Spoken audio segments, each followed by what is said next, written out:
పరిశుద్ధ నామమునకు మహిమ కలుగును గాక. కూడొచ్చిన మీ అందరికీ మా హృదయపూర్వక వందనాలు. మా పక్షముగా మీకు ఏంటి తెలుసా, గుర్తుందా లేదా ఎవరికైనా? ఈరోజు ఒక ప్రత్యేకమైన దినం. ఏంటమ్మా దినం? ఆ దినాన్ని మర్చిపోకూడదు. స్వతంత్ర దినోత్సవం, ఇండిపెండెన్స్ డే, స్వాతంత్రం అనుగ్రహింపబడినటువంటి దినం, 79వ స్వాతంత్ర దినోత్సవము. హల్లెలూయా. ఈ దినం ఆగస్టు 15 ఈ దినం రావడం అనేది చాలా ఆశీర్వాదకరం. హల్లెలూయా. ఎందుకంటే ఉపవాస ప్రార్థనలో గడపడానికి. అందుకే మనం మొదట ఏ పాట పాడుకున్నాం? మా దేశమును ఏం చేయవా, మా దేశములో మహారక్షణను కలుగుజేవ. దేవుని బిడ్డలుగా మన బాధ్యత, మన దేశంలో మహారక్షణ నిమిత్తం ప్రాకులాడడం మన యొక్క బాధ్యత, క్రైస్తవుల యొక్క బాధ్యత అది. ఎందుకంటే క్రైస్తవులు సేవిస్తున్న దేవుడే నిజమైన దేవుడు కాబట్టి. హల్లెలూయా. ఆ దేవుడే రక్షణను కలుగు చేయగలడు కాబట్టి, ఆ దేవునికే సాధ్యం కాబట్టి. హల్లెలూయా. మనం అలా అనుకోకూడదు. ఏమనుకోకూడదంటే, అందరికి వచ్చింది కదండి స్వాతంత్రం, అందరికి వచ్చింది కదండి, మనమేనేంటంటే పాటు పాడాలా, వాళ్ళు పాటు పాడరా అని మనం అనుకోకూడదు. బాధ్యత దేవుడు మన మీద పెట్టాడు. హల్లెలూయా. అపవాది బలవంతుడు, ఆ బలవంతుడిని జయించగలిగేటువంటి అధికారాన్ని దేవుడు సంఘానికి ఇచ్చాడు. హల్లెలూయా. సాతానుడు బలవంతుడు అని చెప్పింది దేవుడే. ఆ బలవంతుడైన సాతానుడి మీద విజయం సాధించిన నిమిత్తం అధికారం ఇచ్చింది అదే దేవుడు. హల్లెలూయా. మన దేవుడు సుప్రీం. దేవునికి స్తుతి కలుగుగాక. చెప్తారా ఈరోజు ఏంటి? మీకు అన్నీ తెలుసు, మీ నోటును చెప్పించుకోవాలని నాకు ఇష్టం అనమాట. నా బిడ్డలు చెప్పాలన్నీ. అలా ఉండకూడదు. ఎలా ఉండకూడదు? ఏమీ తెలియలేని వాళ్ళలాగా, మాటకి సమాధానం చెప్పలేని వాళ్ళలాగా. అన్నీ వచ్చు మీకు, ఇక్కడ ఉంటాయి హృదయంలో. కానీ మీకు స్టార్టింగ్ ప్రాబ్లం. మా దగ్గర భయపడకండి, బయట వాళ్ళు ఎవరన్నా వస్తే చూద్దాం. అవునా? దేవునికి స్తుతి కలుగుగాక. ఈ దినం ఒక అతీతమైనటువంటి విషయంతో ప్రభు మన మధ్యలో మాట్లాడడానికి సంసిద్ధంగా ఉన్నారు. చాలా జాగ్రత్తగా ఈరోజు నన్ను మీరు అధ్యయనం చేస్తూ ఉండగా చాలా జాగ్రత్తగా నన్ను మీరు అర్థం చేసుకోవాలి, అపార్థం చేసుకోకూడదు. కొంతమంది విషయాల్లో దేవుడు నాకు కొన్ని విషయాలు బయలుపరుస్తున్నప్పుడు అందరని చెప్పను, కానీ కొందరు అని నేను చెప్పను. ఎందరో అని చెప్తే అర్థమైపోద్ది మీకు. కానీ కొందరు వాక్యం చెప్తూ ఉన్నప్పుడు కొంత నొచ్చుకుంటున్నట్టుగా దేవుడు బయలుపరిచాడు. అది మనకి క్షేమం కాదు. బాధ పెట్టుకుంటున్నట్టుగా హెచ్చరిస్తూ ఉన్నప్పుడు, ప్రాముఖ్యంగా హెచ్చరిస్తూ ఉన్నప్పుడు. హెచ్చరిక అంటే ఏంటి? తిట్టడం. మన భాషలో హెచ్చరిక అంటే ఏంటి? తిట్టడం. బైబిల్ లాంగ్వేజ్లో హెచ్చరిక అంటే తిట్టడాన్ని హెచ్చరించడం. అర్థమైందండి? పనికి మాలిన పనులు చేసావరా నువ్వు అంటాం. తిట్టడమేనది? బాబు పనికి మాలిన పని చేసావు అనం కదా కదా. ఇప్పుడు తల్లి కానీ తండ్రి కానీ పిల్లలు తప్పు చేసినప్పుడు ముద్దు పెట్టుకుంటారా, తిడతారా? ఆ తిట్టు వాడు విని అమలుపరిచేటంటే బాగుపడతాడా? బాగోగు లేకుండా అయిపోతాడా? బాగుపడతాడు. మేము తల్లిదండ్రులమే. మీ ఆత్మల క్షేమం కోసమే మేము హెచ్చరించాల్సి వస్తుంది. మన భాషలో చెప్పాలంటే చీవాట్లు పెట్టాల్సి వస్తుంది, తిట్టాల్సి వస్తుంది. బైబిల్ లాంగ్వేజ్లో చెప్పాలంటే హెచ్చరించాల్సి వస్తుంది. ఎందుకు? మనం పొరపాట్లలో ఉంటే. దేవుడు మాకు అనుగ్రహించినటువంటి కృపను బట్టి, ఆధిక్యతను బట్టి, పిలిచిన పిలుపును బట్టి, ఏర్పాటును బట్టి, ప్రతిష్ట చేసిన విధానాన్ని బట్టి మేము యథార్థంగా మీ ఎదుట సేవ చెయ్యాలి దేవునికి. హల్లెలూయా. మిమ్మల్ని మేము దేవుని ఎదుట యాగంగా సమర్పించగలగాలి. హల్లెలూయా. అందుకే మమ్మల్ని దేవుడు ఇక్కడ పెట్టాడు. పని పాట లేకుండా ఏం పెట్టలేదు. ఆ పనిలో మేము లేకపోతే మమ్మల్ని పీకి ఇంకొకరిని పెడతాడని మాకు తెలుసు. అందుకనే దేవుని ఎదుట యథార్థంగా ఆయన మాటను మా ముఖాంతరంగా దేవుడు మీతో మాట్లాడుతూ ఉన్నప్పుడు మేము నిర్భయముగా వాక్కును ప్రకటిస్తున్నాము. ఎందుకంటే దేవునిని బట్టి. హల్లెలూయా. ఎవరైనా హోయ్ హాయ్ అని రివర్స్లో మాట్లాడితే ఇష్టపడతారండి? ఎవరు ఇష్టపడరు. ఆఖరికి మన బిడ్డలే అయినా వాళ్ళు చెడ్డ పని చేసినా మమ్మీ మంచిగానే చెప్పుద్ది, తప్పు అది చెడ్డ పని చేయకూడదని. అయినా ఏమంటుంది? మూతికి తిప్పుకుంటుంది, పక్కకి వెళ్తుంది, కాసేపు మాట్లాడదు, తినమంటే తిందాం. ఎవరు? మన బిడ్డ. కానీ వాళ్ళు అలాగ ఉండొచ్చు, ఉంటున్నారు కూడా. కానీ ఆత్మ సంబంధంగా అలా ఉండడం మనకి క్షేమం కాదు. హల్లెలూయా. ఎందుకు ఈ విషయం చెప్పాల్సి వచ్చిందంటే నాకు బయలుపరిచిన విషయాలను బట్టి, కొన్ని విషయాలను బట్టినే చెప్పాల్సి వచ్చింది. ఎవరో కూడా అపార్థం చేసుకోవద్దమ్మా, ఎవరో కూడా అపార్థం చేసుకోవద్దు. దావీదే కనుక అపార్థం చేసుకుంటే ఈ రోజున దావీదును మనం మాదిరిగా తీసుకోలేం. హల్లెలూయా. స్పష్టంగా బయలుపరిచారు నాకు. చెప్పనా? చెప్తే బాగోదని మరి బయటెట్టేసినట్టు ఉంటుంది కదా. రహస్యంగా ఉందురుగాక, మారుదురుగాక, మార్పు చెందుదురుగాక.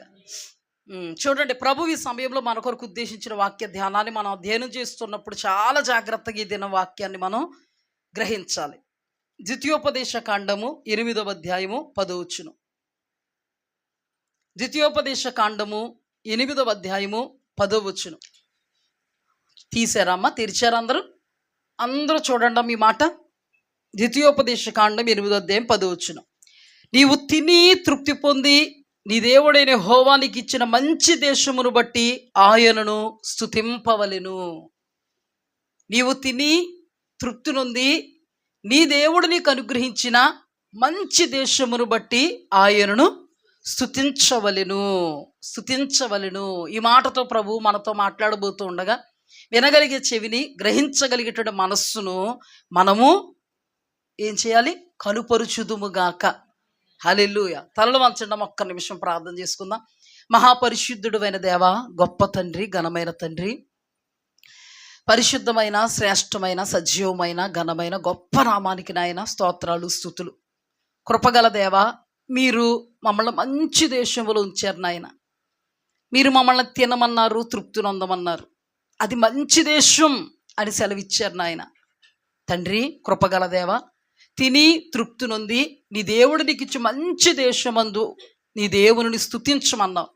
కృపగల దేవా, దీనిలో ఏ ఒక్కటి లోపించినను ఆ లోపం యొక్క పరిణామం, పర్యావసానం ఎలా ఉంటుందో మీరు మాతో మాట్లాడబోతున్నందుకు మీకు స్తోత్రం. నీవు కరుణా సంపన్నుడువు, దయాదాక్షిణ్య పూర్ణుడువు. నీకు అనుకూలంగా ఉంటే నీ కరుణా దయాదాక్షిణ్యాలు మా మీద కురిపిస్తావు. నీకు ప్రతికూలులు అయిపోతే మీరు కూడా మాకు ప్రతికూలు అయిపోతారని మీ వాక్య లేఖనాలు తెలియపరుస్తుండగా తండ్రి, మరి మాతో మాట్లాడడానికి ఇష్టపడుతున్నాం. ఈ శుభ సందర్భంలో నాయన మాకు 79వ స్వాతంత్ర దినోత్సవపు దినాన సంఘముతో మీరు మాట్లాడబోతున్నటువంటి మాటను బట్టి వందనాలు దేవా. అల్పురాలను, అయోగ్యురాలను నీ ఉచితమైనటువంటి కృపను బట్టి మాత్రమే నిన్ను ప్రకటించడానికి నీవు అభిషేకించుకున్నావు. ఏ విషయంలో కూడా ప్రభువా నీవే నా నోట గుండా నీ మాటను పలుకుదుగాక. నా ఉపమానాలంకారం గాక, నేనేది కాక, నేను మరుగై నీవే ప్రభువా ఈ స్థలములో నీ నామానికి మహిమ తెచ్చుకుందువుగాక. అనేకులలో నీ మాట తండ్రి సఫలీకృతమగుగాక అని ప్రకటిస్తూ మీరు బయలుపరిచిన ప్రతి విషయాన్ని ప్రభువా ప్రకటించడానికి, ప్రకటింపబడిన ప్రతి విషయములో ప్రభువా అనేకులు నిలిచి ఉండడానికి మీ కృపను దయచేయమని యేసు అతి పరిశుద్ధ నామమున అడిగి వేడుకుని పొందుకొని ఉన్నాం పరమ తండ్రి, ఆమేన్. హల్లెలూయా. మన ప్రియ పరలోకపు తండ్రి చెప్తున్నటువంటి మాట ఏంటంటే, నీవు తిని తృప్తి పొంది నీ దేవుడైన యెహోవా నీకు ఇచ్చిన మంచి దేశమును బట్టి నీ దేవునిని స్తుతించు. ఇప్పుడు దేవాది దేవుడు మనకి భారతదేశాన్ని ఇచ్చాడు. ఇప్పుడు ఈ మాటను మనం దేవుడు మనకు బయలుపరిచినటువంటి విధానంలో ధ్యానం చేసుకుంటే మనం భారతదేశంలో ఉన్నాం. దేవుడు మనకిచ్చిన దేశం మంచి దేశం. హల్లెలూయా. అబ్బే కాదండి, అమెరికా దేశం మంచి దేశం అండి అన్న అంటారండి అందరూనే. మమ్మల్ని మా నాన్న తమ్ముడని కూడా ఎవరు అనరండి అని అనుకోకండి. ప్రభువు మనకిచ్చినది అంతా మంచిదే. హల్లెలూయా. ప్రభువు సృష్టి మంచిది, కాలాలు మంచివి, సమయాలు మంచివి, మన బ్రతుకుల్లో ఆయన ఉద్దేశ్యాలు మంచివి. టోటల్గా మనకిచ్చినటువంటి మన భారతదేశం మంచి దేశం. హల్లెలూయా. మన భారతదేశం ఏ దేశం? మంచి దేశం. ప్రభు ఉద్దేశించారు మనల్ని భారతదేశంలో పుట్టించాలని, పౌరసత్వాన్ని ఇవ్వాలని. భారతదేశపు పౌరసత్వాన్ని కలిగినటువంటి వాళ్ళం మనం భారతీయులు. హల్లెలూయా. భారతదేశం నా మాతృభూమి, భారతీయులందరూ నా సహోదరులు. దేవునికి స్తుతి కలుగుగాక. అందరూ సహోదరులేనా? సహోదరులు. దేవునికి మహిమ కలుగుగాక. ఇప్పుడు ప్రభు అంటారో, మన పరమ తండ్రి అంటారో, కరుణా సంపన్నుడు, దయాదాక్షిణ్య పూర్ణుడు, మంచి దేవుడు, మంచి చేయాలనుకున్నవాడు, మేలు చేయాలనుకున్నవాడు మనతో చెప్తున్నాడు ఈ మాటను బట్టి, మీకు నేను ఇచ్చినటువంటి దేశం మంచి దేశం. భారతదేశంలో ఉన్న మనకు దేవుడిచ్చిన దేశం మంచి దేశం. అమెరికాలో ఉన్న వాళ్ళకి దేవుడిచ్చే దేశం మంచి దేశం. మన దేవుడు మనల్ని ఉద్దేశించి భారతదేశంలో పుట్టించారు. ఇది మనకు మంచి దేశము. హల్లెలూయా. ప్రభు ఉద్దేశం ఏంటి? నీ ఎడల నా ఎడల, నీ ఎడల నా ఎడల అంటే ఏంటి? ఇప్పుడు మనం సంఘంగా ధ్యానం చేసుకుంటున్నాం కాబట్టి దైవ జనాంగం ఎడల, విశ్వాసుని ఎడల దేవుని ఉద్దేశం ఏంటంటే మీరు తినండి, తృప్తి పొందండి. తినమని తృప్తి పొందమని అంటున్నాడు. మన తండ్రి మన తల్లి కూడా మనల్ని అలాగే కదా కోరుకుంటారు. అంతకంటే ఎక్కువైన వాడు కదా మన పరమ తండ్రి.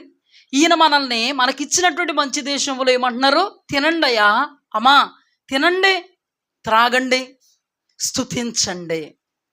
హల్లెలూయా. తినండి, త్రాగండి, స్తుతించండి. తినడానికి త్రాగడానికి కూడా ఆయన ఏమన్నారు తెలుసా? ఏమి తినాలో ఏమి త్రాగాలో నాకు తెలుసు, నేను ఇస్తాను, మీరు స్తుతిస్తూ మొదట నన్ను వెదకండి. మనకిచ్చినటువంటి మంచి దేశంలో దేవుని ఉద్దేశం ఏంటంటే మీరైనా మేమైనా తినాలని, త్రాగాలని, బట్ట కట్టాలని, నివసించాలని, సౌఖ్యాన్ని అనుభవించాలని, తద్వారా ప్రభువుకు కృతజ్ఞతా స్తోత్రములు చెల్లించాలని. అలాగని ప్రభు ఇవ్వనంటున్నారా అంటే మీరు తినుటకు ఆహారము, త్రాగుటకు నీళ్లు, ఉండుటకు నివాసము, ధరించుటకు వస్త్రము నేను మీకు ఇస్తాను. మీ పని ఏంటంటే నేను మీ ఎడల చేసినటువంటి మేలులను బట్టి, ఉపకారములను బట్టి మీరు నన్ను స్తుతిస్తూ, నేను మీకు ఇచ్చినటువంటి మంచి దేశములో మీరు నన్ను స్తుతిస్తూ ఉండాలి. హల్లెలూయా. అది దేవుడు మనకిచ్చినటువంటి మంచి దేశములోను, దేవుడు మనకిచ్చినటువంటి ఒక అద్భుతమైన అపూర్వమైనటువంటి కుటుంబంలోను, దేవుడు మనకిచ్చినటువంటి వ్యక్తిగతంగా మన జీవితంలోను, దేవుడు మనకిచ్చినటువంటి మన పరిస్థితుల్లోనూ స్థితిగతుల్లోనూ మనము సుఖముగా సౌఖ్యముగా ఆయనను స్తుతించాలి. హల్లెలూయా. దేవాది దేవుని వాక్యంలో సౌఖ్యముగా బ్రతుకు నిమిత్తము, సుఖముగా బ్రతుకు నిమిత్తము అంటాడు తిమోతి గ్రంథంలో. అంటే ప్రభు ఎప్పుడు కూడా ఆయన స్వరూపములో, ఆయన పోలికతో పుట్టించినటువంటి, సృజించుకున్నటువంటి లేదా నిర్మించినటువంటి మనల్ని ఏడవాలని, బాధలు పడాలని, దుఃఖ సాగరములో మునిగిపోవాలని, వేదనాభరితమైనటువంటి పరిస్థితులు చుట్టుముట్టాలని, మనకు సుఖం కానీ సౌఖ్యం కానీ ఉండకూడదని దేవుడు కోరుకుంటారా అంటే 100% మన ప్రభువు అలాగూ కోరుకోరు. అయితే గీతే ఒకడున్నాడు, వాడు మాత్రం కోరుకుంటూ ఉంటాడు. కానీ మన దేవుడు, నేను నీకు ఇచ్చినటువంటి మంచి దేశములో నీవు తిను, నీవు తృప్తి నొందు, నీవు నన్ను స్తుతించు. హల్లెలూయా. కానీ నేటి మానవుడు క్రైస్తవ సంఘాలు చూసుకుంటే ఎందుకు తిని త్రాగి తృప్తి పొంది స్తుతించలేని అనుభవంలో ఉన్నారు? ఇది ప్రశ్న. అందరూ సుఖంగా ఉన్నారా? అందరూ సౌఖ్యంగా ఉన్నారా? అందరూ ఆనందదాయకంగా ఉన్నారా? ఆశీర్వాదదాయకంగా ఉన్నారా? దేవుడు కోరుకున్నట్టుగా, లేకపోతే దేవుడు ఆశించినట్టుగా, లేదా దేవుడు ఉద్దేశించినట్టుగా, లేదా దేవుడు మన పక్షంగా అనుకున్నట్టుగా జరుగుతుందంతా? మనం అనుకుంటాం, మనం అనుకున్నది ఏది జరగలేదండి, దేవుడి బాధ అదే. మనం అనుకుంటాం, ఇలాగ అనుకున్నాను కానీ జరగలేదు, జరిగితే నెక్స్ట్ లెవెల్లో ఉందును. ఒక్కసారి దేవుడు జ్ఞాపకం చేసుకుంటే దేవుడు కూడా మనిషి ఎడల ఏదో అనుకున్నాడు, జరిగిందా? అంటే ఒక్క మాట, నీకే కాదు బాధలో, నీ తలకు మించిన బాధలు నీకు ఉన్నాయనుకుంటావు, నీ తలదన్నే బాధలు ఆయనకున్నాయి. నువ్వు ఒక కుటుంబమే, నీకు నువ్వే, లేదా నువ్వు ఎవరి కోసం? ఆయన ప్రపంచవ్యాప్తంగా ఆయన ప్రజల కోసం. ఆయన ఉద్దేశం ఏంటి? తినండి అయ్యా, త్రాగండి, సౌఖ్యంగా ఉండండి, నేను ఇచ్చిన దాన్ని బట్టి నన్ను స్తుతిస్తూ మీకు ఇచ్చిన మంచి దేశంలో మీరు సౌఖ్యాన్ని అనుభవించండి. కానీ మనుషులు ఈ రోజున అనుభవించగలుగుతున్నారా? మనుషులందరినీ ప్రక్కన పెడితే దేవుని బిడ్డలంగా సమకూర్చబడి దేవుని సన్నిధిలో ఉన్నటువంటి మనందరము దేవుడు అనుకున్నట్టుగా ఉండగలుగుతున్నామా? మనకిచ్చిన మంచి దేశంలో తిని తృప్తి నొంది దేవుని స్తుతించే అనుభవంలో ఉండగలుగుతున్నామా? ఒక్కొక్కరు ఒక్కో లెవెల్లో ఉన్నారు, ఒక్కొక్కరు ఒక్కొక్క రీతిగా ఉంటూ ఉంటారు. అందరూ ఒకే రీతిగా ఉండరు. దేవుని బిడ్డల్లో దైవజనులుగా అయినా, లేకపోతే దైవజనుల కుటుంబాలైనా, విశ్వాసులుగా మీరైనా, మీ కుటుంబాలైనా ఒక్కొక్కరు ఒక్కో లైన్లో నిలబడతా ఉంటారు. అవునా కదా? ఏంటనేది మనం ధ్యానం చేసుకుందాం. ఎందుకు ఇలా అవుతుంది? అసలు దేవుని ఉద్దేశ్యం ఏంటి? అసలు దేవుని ఉద్దేశ్యములో మనం నిలబడగలుగుతున్నామా? అసలు దేవుని ఉద్దేశ్యంలో నిలబడితే ఎలా ఉంటుంది? దేవుని ఉద్దేశంలో నిలబడకపోతే ఎలా ఉంటుంది? అసలు మన దేవుడు మనకి ఇచ్చినది మంచా చెడా? మంచి. ఈ రోజు నీకు ఇచ్చిన దేశం మంచిదా కాదా? కానీ ఈ రోజున క్రైస్తవులకు స్వాతంత్రం వచ్చిందా? అది చెప్పండి ముందు. నేను పాస్టర్ గారు నేను నిన్న బయటికి వెళ్ళవలసి వచ్చింది. బయటకు వెళుతుంటే ప్రయాణంలో దేవుడు నాకు ఈరోజు వాక్యం కోసం తలంపులు ఇవ్వడం జరిగింది. హల్లెలూయా. ఆ తలంపుల్లో మొట్టమొదట ఆయన తలంపు ఇవ్వకముందు నేను అనుకున్నది ఏంటో తెలుసా? ఎగ్జాక్ట్గా రేపొద్దున్న ఆగస్టు 15 స్వాతంత్ర దినోత్సవం. ఏం స్వాతంత్రం? విశ్వాసులమైన దైవజనులమైన మాకు లేని స్వాతంత్రం. ప్రార్థన చేస్తే తిట్టేవాడు ఒకడు, మీటింగ్స్ పెడితే కొట్టేవాడు ఒకడు, సువార్తను ప్రకటిస్తే పేడ నీళ్లు జల్లేవాడు ఒకడు, ఒకరు బాగోగుల కోసం ప్రార్థన చేస్తే బట్టలు కూడా విప్పదీసి ఏదో పనికిమాలిన పని చేసినట్టుగా ఊరూర తిరిగించి నానా బూతులు తిట్టి ఎక్కడికక్కడ ఒడుకుతో భయముతో బిక్కు బిక్కుమంటూ క్రైస్తవ్యం ఎంత భయానకంగా ప్రొటెక్షన్ లేకుండా ఉంది కదా. కొంతమంది ఏమో కుట్టించుకుంటున్నారే, కొంతమంది చంపబడుతున్నారే. క్రైస్తవులకు స్వాతంత్రం లేదు. కనీసం ఆయన ఆరాధించుకోవడానికి కూడా స్వరాలు ఎత్తి సిస్టమ్ పైకెత్తి ఆయన స్తుతించుకోవడానికి కూడా లేదు. అడుగడుగున అవమానాలు, అడుగడుగున ఈ అసమాధానకరమైనటువంటి బాధలు. స్వాతంత్రత ఎక్కడుంది అని ఆలోచన వచ్చింది నాకు. ఆ తర్వాత ప్రభువు ఆయన తలంపులతో నాతో మాట్లాడుతున్నారు ఈ దినం కొరకు. హల్లెలూయా. ఈరోజు ఉదయకాలంలో ఒక దైవజనులు పెద్ద ఆయన ఎప్పుడు కూడా నన్ను చాలా ప్రేమించి ఎప్పుడు కూడా ప్రైజ్ లార్డ్ చెప్తూ ఒరే తల్లి గాడ్ బ్లెస్ యూరా అని పెడతా ఉంటారు, ఏదో ఒకటి పెడతా ఉంటారు రోజు. అలాంటిది ఈరోజు ఆయన కూడా ఎగ్జాక్ట్గా ఏమని పెట్టారో తెలుసా? కళ్ళల్లోంచి నీళ్లు పెట్టుకున్నటువంటి ఒక ఇమేజ్ పెట్టి ఏమని పెట్టారంటే, ఒరే తల్లి మనకి స్వాతంత్రం రాలేదురా, ఎక్కడ చూసినా కూడా దైవికమైన మార్గంలో ఉన్న మనందరికీ కూడా స్ట్రగుల్సే, ఇబ్బందులు పాలవుతున్నాం, మనకి రాలేదురా స్వాతంత్రం, అందుకే రా నేను నీకు విషెస్ చెప్పట్లేదు నాన్న అని పెట్టారు. నిన్న కూడా నేను అనుకున్నది అదే కదా అని నేను కూడా దానికి రిప్లై ఇచ్చాను. మీరు అన్నది చాలా కరెక్ట్ అన్నా, చాలా కరెక్ట్గా చెప్పారు. నిజంగా నేను అనుకున్నది అదే. మీరు అనుకుంటున్నారా స్వాతంత్రం వచ్చిందని? స్వాతంత్రం వచ్చింది, కానీ ఈ రోజున మన పరిస్థితులు ఎలా ఉన్నాయి? ఎలా ఉన్నాయి తెలుసా? ఒక స్వతంత్ర భారతదేశంలో ఉన్నాం మనం. మన దేశం మంచి దేశం, ఆయన ఇచ్చింది మంచిదే, కానీ చెడైపోయిందే. స్వతంత్ర భారతదేశంలో ఉన్నాం, కానీ స్వతంత్రంగా జీవించగలుగుతున్నామా? స్వతంత్రంగా మీటింగ్ పెట్టుకోగలుగుతున్నామా? ఎవడో వస్తాడు తగలెడతాడు, మరి ఎవడో వస్తాడు రాళ్ళు రూతాడు, మరి ఎవడో వస్తాడు నీ అంతు చూస్తాం రే అంటాడు. ఎక్కడికక్కడ భయం భయం భయం. అంతెందుకండి, ఈ 4 రోడ్ల జంక్షను, ఈ ఎరడోని క్యాంపులో ఎంత వ్యతిరేకత మనకే, ఎక్కడో గొడవ ఎందుకు మనకే? ఈ హైటెక్ సిటీలు ఎంత మందిరానికి ఎదురుగుండానే ఉన్నారు కదా, చుట్టుపక్కల అందరూ కూడా ఈ రోజులే గిలిగిచ్చిగా వాయింతే ఏయ్ ఆపండి. కొంచెం పాశ్రమ గారు సౌండ్ వల్ల అంతానే, కొంచెం పాశ్రమ గారి వల్ల సౌండ్ ఎక్కువైతే పాటలు అయ్యి సౌండ్ ఎక్కువగా వస్తుంది కదమ్మా, ఈవిడి వల్ల అంతానే. మన హైటెక్ సిటీలో చూసారా ఎంత ఉందో? దీంతో పోల్చుకుంటే హైటెక్ సిటీలో ఎలా ఉంటుంది చెప్పండి? మనకెంత ఇలా ఉందంటే, అంటే ఎక్కడ పడితే అక్కడ చాలా. మా చిన్నప్పుడు ఎంత బాగుండేది తెలుసా? పైన కట్టివ్వరండి, మా ఇంటికి వినబడతా ఉండి చర్చిలో పాటలు ఆదివారం. ఆ పాటలు ఇంకా మేము ఇంకా నోటుకు వచ్చేసి అనమాట ఆ పాటలో. ఎవరేమని వాళ్ళు కాదు.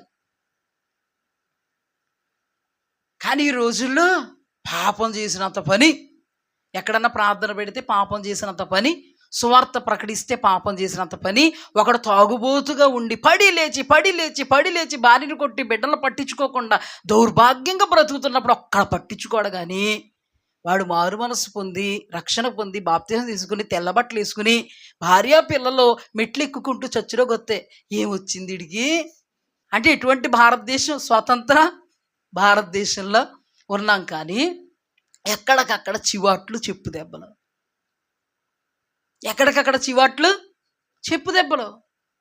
ఎవరినైనా విడిచిపెడుతున్నారా అండి? ఎవరిని విడిచిపెట్టట్లే. బాధే. ప్రభు అన్న మాట ఏంటో తెలుసా? జాగ్రత్తగా వినండి. ప్రభు అన్న మాట ఏంటో తెలుసా? నేను ఇచ్చినది దేశం మంచి దేశమే. హల్లెలూయా. నేను ఇచ్చిన దేశం మంచి దేశం. ఆ మంచి దేశంలో మీరు తినాలని, మీరు సౌఖ్యంగా ఉండాలని, మీరు నన్ను స్తుతించాలని నా ఉద్దేశం. అయితే ఇప్పుడు జరుగుతున్న పరిణామాలు ఎలా ఉన్నాయి? ఇలా ఎందుకున్నాయి? వీటిని పరిష్కరించాలంటే ఏం చేయాలి? ఇది భారతదేశానికి, ఇది నీ కుటుంబానికి, ఇది నా కుటుంబానికి, ఇది వ్యక్తిగతంగా నీకు నాకు సంబంధించింది. ఒక కథ చెప్పినట్టుగా చెప్తాను దృష్టాంతాలను పెట్టి, జాగ్రత్తగా వినండి. ఆ కిందకి రండి ఒకసారి. ద్వితీయోపదేశ కాండం 8వ అధ్యాయం 10 చదువుకున్నాం. ఇప్పుడు 19. నీవు ఏమాత్రమైనను నీ దేవుడైన యెహోవాను మరిచి ఇతర దేవతలను అనుసరించి పూజించి నమస్కరించిన ఎడల మీరు నిశ్చయముగా నశించిపోదురని నేడు మిమ్మును గూర్చి నేను సాక్ష్యము పలికి ఉన్నాను. అదే దేవుడు ఏమన్నారు?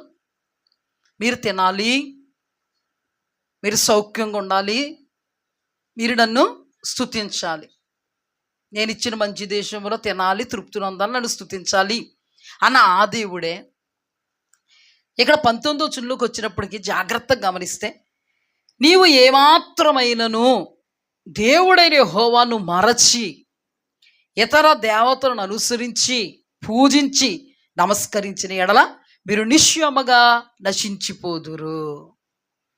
ఇక్కడేమన్నాడు? మీ దేవుణ్ణి విడిచి అన్య దేవతలను అనుసరించి వాటి వైపుకి తిరిగితే నిశ్చయముగా మిమ్మల్ని నేనే నాశనం చేస్తా, నశింపజేస్తా. అంటే అక్కడేమో మేలుకరంగా ఉండాలి మీరు, అది నా ఆశ. మీరు మేలులతో మీ హృదయాలు తృప్తిపరచబడాలి, అది నా ఆశ, నా ఆకాంక్ష, నా కోరిక మేము విషయంలో. అయితే ఏమాత్రము దానికి తేడా చేశారనుకో, నేను చెప్పిన దీనికి ఏమాత్రం తేడాగా ఉన్నారనుకో, నేనే నాశనం చేస్తాను. అన్నారా లేదా? అన్నారు. ఇప్పుడు మనం దేవుని వాక్యంలో విగ్రహారాధన గురించి మాట్లాడుకున్నాం. మనం ఇంతవరకు ధ్యానం చేసుకున్నాం కాబట్టి నేను ఎక్కువ లోతుకి వెళ్లకుండా మీకు చెప్పేస్తాను. ప్రత్యక్ష విగ్రహారాధన చేసేవాళ్ళు ఉన్నారు, పరోక్ష విగ్రహారాధన చేసేవాళ్ళు ఉన్నారు. దీనిని దేవుడు పాపము అని పరిగణించారు. అంటే ఒక మాటలో చెప్పాలంటే ప్రత్యక్షంగా పాపాత్ములు ఉన్నారు, పరోక్షంగా పాపాత్ములు ఉన్నారు. ఈ దేవుడు పాపాత్ములుగా ఉండమనలే, పరిశుద్ధులుగా ఉండమన్నాడు. దేవుని బిడ్డలు పరిశుద్ధంగా ఉండాలి, పవిత్రంగా ఉండాలి, నీతి న్యాయ యథార్థతల యందు తొలతూగుతూ ఉండాలి. మీరు ఏమాత్రము నేను చెప్పినది తప్పారో నేనిచ్చిన మాట తప్పుతాను. ఆయన ఇచ్చిన మాట, ఆయన ఉద్దేశ్యం మరలా చెప్తున్నాను. మీరు తినాలి, తృప్తి పొందాలి, మీకు ఇచ్చిన మంచి దేశంలో మీరు నన్ను స్తుతించాలి, లేదా మీ కుటుంబంలో మీరు తినాలి, తృప్తి పొందాలి, మీకు ఇచ్చిన సౌఖ్యాలు అనుభవిస్తూ నన్ను స్తుతించాలి అన్న దేవుడు ఇప్పుడు నేను చెప్పినట్టుగా నన్ను విడిచినా, నన్ను మరిచినా, మది తప్పి ప్రవర్తించినా నేనే మీకు విరోధిని అయిపోతానని చెప్పారు. ఇక్కడ జాగ్రత్తగా ధ్యానం చేస్తే మీకు కొన్ని విషయాలు చెప్తాను, కొన్ని దృష్టాంతాల్లోని చెప్తాను, వినండి. ఇప్పుడు మన చేతుల్లో ఉందా లేదా? ప్రభు అన్నారు, నువ్వు ఇలాగుంటే ఇదిగో ఇది జీవ మార్గం, నువ్వు తిని తృప్తి నన్ను స్తుతిస్తూ ఉండు, నీకు మేలే, హల్లెలూయా. ఒకవేళ ఈ మార్గములో మేలుకరమైనటువంటి పరిస్థితులు అనుభవిస్తూ క్షణంగా సైతాను గారిని కీడు చేయాలనుకున్నాడు అనుకో, నేనే వాడికి విరోధి అయిపోతాను, అది నీకు మేలవుద్ది అన్నాడు. ఇక్కడేమన్నాడంటే, ఇదిగో ఇది మరణ మార్గం, నేను నీకు చెప్పినట్టుగా నడవకుండా ప్రక్క త్రోవలు పట్టి నడిచే మార్గం ఇది. ఇందులో నువ్వు అలా నడుస్తూ ఉన్నప్పుడు నేను నీకు ఇచ్చేటువంటి దీవెన ఆశీర్వాదం ఏమీ ఉండదు, కానీ నీకు నేను కీడు పంపిస్తాను అని మాట్లాడారు. అంటే ఇప్పుడు దీనిని బట్టి నీ చేతుల్లోనూ నా చేతుల్లోనూ ఉంది. ఒక మాట, దేవుడు వాక్యం నెరవేర్చాలన్నా నెరవేర్చకూడదన్నా నీ చేతుల్లో నా చేతుల్లో ఉంది. ఆయన వాగ్దానం మన పట్ల జరగాలన్నా అది నీ చేతుల్లో నా చేతుల్లో ఉంది. ఒక ప్రవచనం నీ పక్షంగా విడుదలైంది, కానీ దాని నెరవేర్పు నువ్వు అనుభవించాలంటే అది నీ చేతుల్లో నా చేతుల్లో ఉంది. ఒక్క మాట, నీకు ప్లేట్లో భోజనం పెట్టాను, నేను తినమన్నాను, తినాలన్నా తినకూడదన్నా నీ చేతుల్లో ఉంది. నేను తినమన్నాను, తింటే తృప్తి నొందుతావు, బాగుంటావు, హల్లెలూయా. నేను తిన్నన్నావు అనుకో అంతే, నేనేం చేయలేను కదా, చెప్పాను తినమని. దేవుడు కూడా మన ముందు వాక్యాన్ని పెట్టి ఇది భుజించండి అప్పుడు నీకు శక్తి వస్తుంది, హల్లెలూయా. పెట్టినప్పుడు భుజించకపోతే నీకు శక్తి వస్తుందా? పెట్టినప్పుడు పోని పిలుపుకు నువ్వు లోబడకపోతే, తినడానికి ప్లేట్ దగ్గర రాకపోతే శక్తి వస్తుందా? రాదు. ఇది టోటల్గా ఇప్పుడు దైవజనులుగా మేమైనా విశ్వాసులుగా మీరైనా దేవుడిది ఒకేలా. ఏంటంటే ఆయన చెప్పింది నువ్వు చేసినప్పుడు, లేదా ఆయన చెప్పింది నేను చేసినప్పుడు ఆయన ఇచ్చే ఆశీర్వాదాన్ని అనుభవిస్తాం. ఆయన చెప్పింది మనం చేయలేదనుకో, ఆయన మన మీదకి కీడు పంపిస్తారు. ఇప్పుడు బాగా అర్థమైంది కదా మీకు. ఇప్పుడు మన చేతుల్లోనే ఉందా? ఎస్, మన చేతుల్లో ఉంది. ఒక సందర్భం చెప్తే జాగ్రత్తగా అర్థం చేసుకోండి. మనం 2వ రాజుల గ్రంథము 13వ అధ్యాయంలోనికి వెళ్ళాం అనుకోండి. అక్కడ ఎలీషా మరణకరమైనటువంటి రోగముతో పీడితుడై జీవ మరణముల మధ్యలో, అంటే ఎలా ఉన్నాడంటే రోగ పీడితుడుగా మరణావస్థలో ఉన్నాడనమాట. మరణకరమైనటువంటి రోగం అతనికి వచ్చినప్పుడు దురావస్థలోను మరణకరమైన పరిస్థితుల్లోనూ పీడింపబడుతూ ఉన్నాడు. అలాంటప్పుడు రాజు, ఇక్కడ ఇశ్రాయేలీయుల రాజు ఒక్కడే ఉండడు, అతను చనిపోయిన తర్వాత వేరే రాజు వేరే రాజు వేరే రాజు. అలాగే సిరియాలో కూడా ఒక్కడే రాజు కాదు, అహాబు వేరే రాజు బెన్హదదు రాజు అని, ఆ తర్వాత హజాయేల్ అని ఇలాగా మారుతున్నారు. అందులో ఒక రాజు 13వ అధ్యాయంలో 2వ రాజుల గ్రంథంలో ఎలీషా దగ్గరికి వస్తాడు. వచ్చి, నా ఏలినవాడా, ఇశ్రాయేలీయులకు రథము రౌతు నీవేనయా అని విలపిస్తాడు, ఏడుస్తాడు. ఎందుకు ఏడుస్తున్నాడు అంటే ఎలీషా ఇశ్రాయేలీయుల జనాంగానికి వెన్నుముకలా ఉన్నాడు. ఎలీషా ఇశ్రాయేలీయుల జనాంగానికి ఒక ప్రాకారంగా ఉన్నాడు, ఒక రక్షణ కవచంగా ఉన్నాడు. కానీ ఇప్పుడు ఎలీషా ఏమవుతాడు? చనిపోతాడు. మరణకరమైనటువంటి రోగం వచ్చింది ఎలీషాకి. చనిపోయేటువంటి పరిస్థితులలో చావు బ్రతుకుల మధ్య కొట్లాడుతున్నాడు. అతని పరిస్థితి చాలా దురవస్థగా ఉంది. అతడు ఎలా ఉన్నాడంటే, ఒక మాటలో చెప్పాలంటే, ఒకవేళ మాట్లాడడానికి కూడా శక్తి లేకుండా మంచాన మళ్ళించేటువంటి పరిస్థితులు ఉన్నాడేమో. అటువంటి టైంలో మరణకరమైనటువంటి పరిస్థితి వచ్చింది నీకు, నువ్వు మరణం అయిపోతే ఇశ్రాయేలుల జనాంగానికి రథము నీవే, రౌతు నీవే కదయ్యా, నీవు లేకపోతే మా పరిస్థితి ఏంటి అని ఏడుస్తున్నాడు. ఆ టైంలో ఎలీషాకి విషయం తెలిసింది. ఎందుకు ఏడుస్తున్నాడు? నా కోసం ఏడుస్తున్నాడు. ఎందుకు ఏడుస్తున్నాడు అంటే ఎలీషా వల్ల చాలా కార్యాలు జరిగాయి. ఆ కార్యాలు ఏంటో గబగబా చెప్తే జాగ్రత్తగా వినండి. ఎలీషా చాలా అతీతమైనటువంటి దేవునినే చూస్తూ బ్రతుకుతున్నటువంటి సేవకుడు. ఆయన గొప్ప ప్రవక్త. ఆయనకి దేవుడు ఏలియా కంటే 2 పాళ్ళ అభిషేకాన్ని ఇచ్చాడు. ఆయన ఈ లోకంలో జీవిస్తున్నప్పుడు ఏలియా 7 అద్భుతాలు చేస్తే దేవుని ఆత్మచేత ఆయన 14 అద్భుతాలు చేశారు. ఆయన ఈ లోకంలో జీవిస్తున్నప్పుడు చాలా ఇశ్రాయేలీలకి ఒక వెన్నుముకగాను, ఇశ్రాయేలీలకి ఒక ప్రాకారంగాను ఉండడం మనం ఎరుగుతాం. ఇప్పుడు మనం జాగ్రత్తగా 2వ రాజుల గ్రంథం 6వ అధ్యాయంలో చూస్తే జరిగినటువంటి సందర్భం ఏంటంటే, 6వ అధ్యాయంలో ఎలీషా కొంతమందిని కూర్చోబెట్టుకుని ఒక మీటింగ్ చేస్తున్నాడు. ఎలీషా తన గృహంలో కొంతమంది సేవకుల్ని కూర్చోబెట్టుకుని మీటింగ్ చేస్తూ ఉంటారు. ఆ మీటింగ్ చేస్తున్నప్పుడు సిరియా దేశంలోని సిరియా రాజు కొంతమంది సేవకులతో మాట్లాడుతున్నాడు. ఏమని మాట్లాడుతున్నాడు అంటే, ఇశ్రాయేలీల దేశం మీదకి యుద్ధానికి వెళ్ళాలని నాకు కోరిక కలిగింది. అందుకని మన ఇశ్రాయేలీల దేశం మీదకి మన సైన్యాన్ని ముట్టడి వేయడానికి సిద్ధపరుద్దాం. ఎక్కడ ముట్టడి వేయాలి అంటే, ఫలానా ఫలానా ఫలానా స్థలంలో ముట్టడి వేయాలి అని అనుకుంటే, దైవజనుడికి దేవుడిచ్చినటువంటి గొప్ప కృపావరం ఏంటంటే, అక్కడ ఏదైతే జరుగుతుందో కళ్ళకు కట్టినట్టుగా కనబడిపోద్ది ఇక్కడ ఈయనకి. ఇప్పుడు ఇది కృపావరమా కాదా? మీ దైవజనులకు ఉండడం మంచిదా కాదా? పైకి మంచిది అంటున్నారు కానీ చాలా భయం ఉంది లోపల. మంచిది. ఇప్పుడు అక్కడ ఏం జరుగుతుందో అంత అర్థమైపోతుంది. ఇక్కడ వాళ్ళు ఎక్కడ మాటు వేయాలనుకుంటున్నారో అంత అర్థమైపోయింది. ఆయన మీటింగ్ ఆపి ఏమన్నారంటే, రాజుగారికి కబురు పెట్టారు. ఆ టైంలో అహాబు రాజు కొడుకైనటువంటి యెహోరాము ఎలా ఉన్నాడో రాజుగా ఉన్నాడు ఇశ్రాయేలు జనాంగానికి.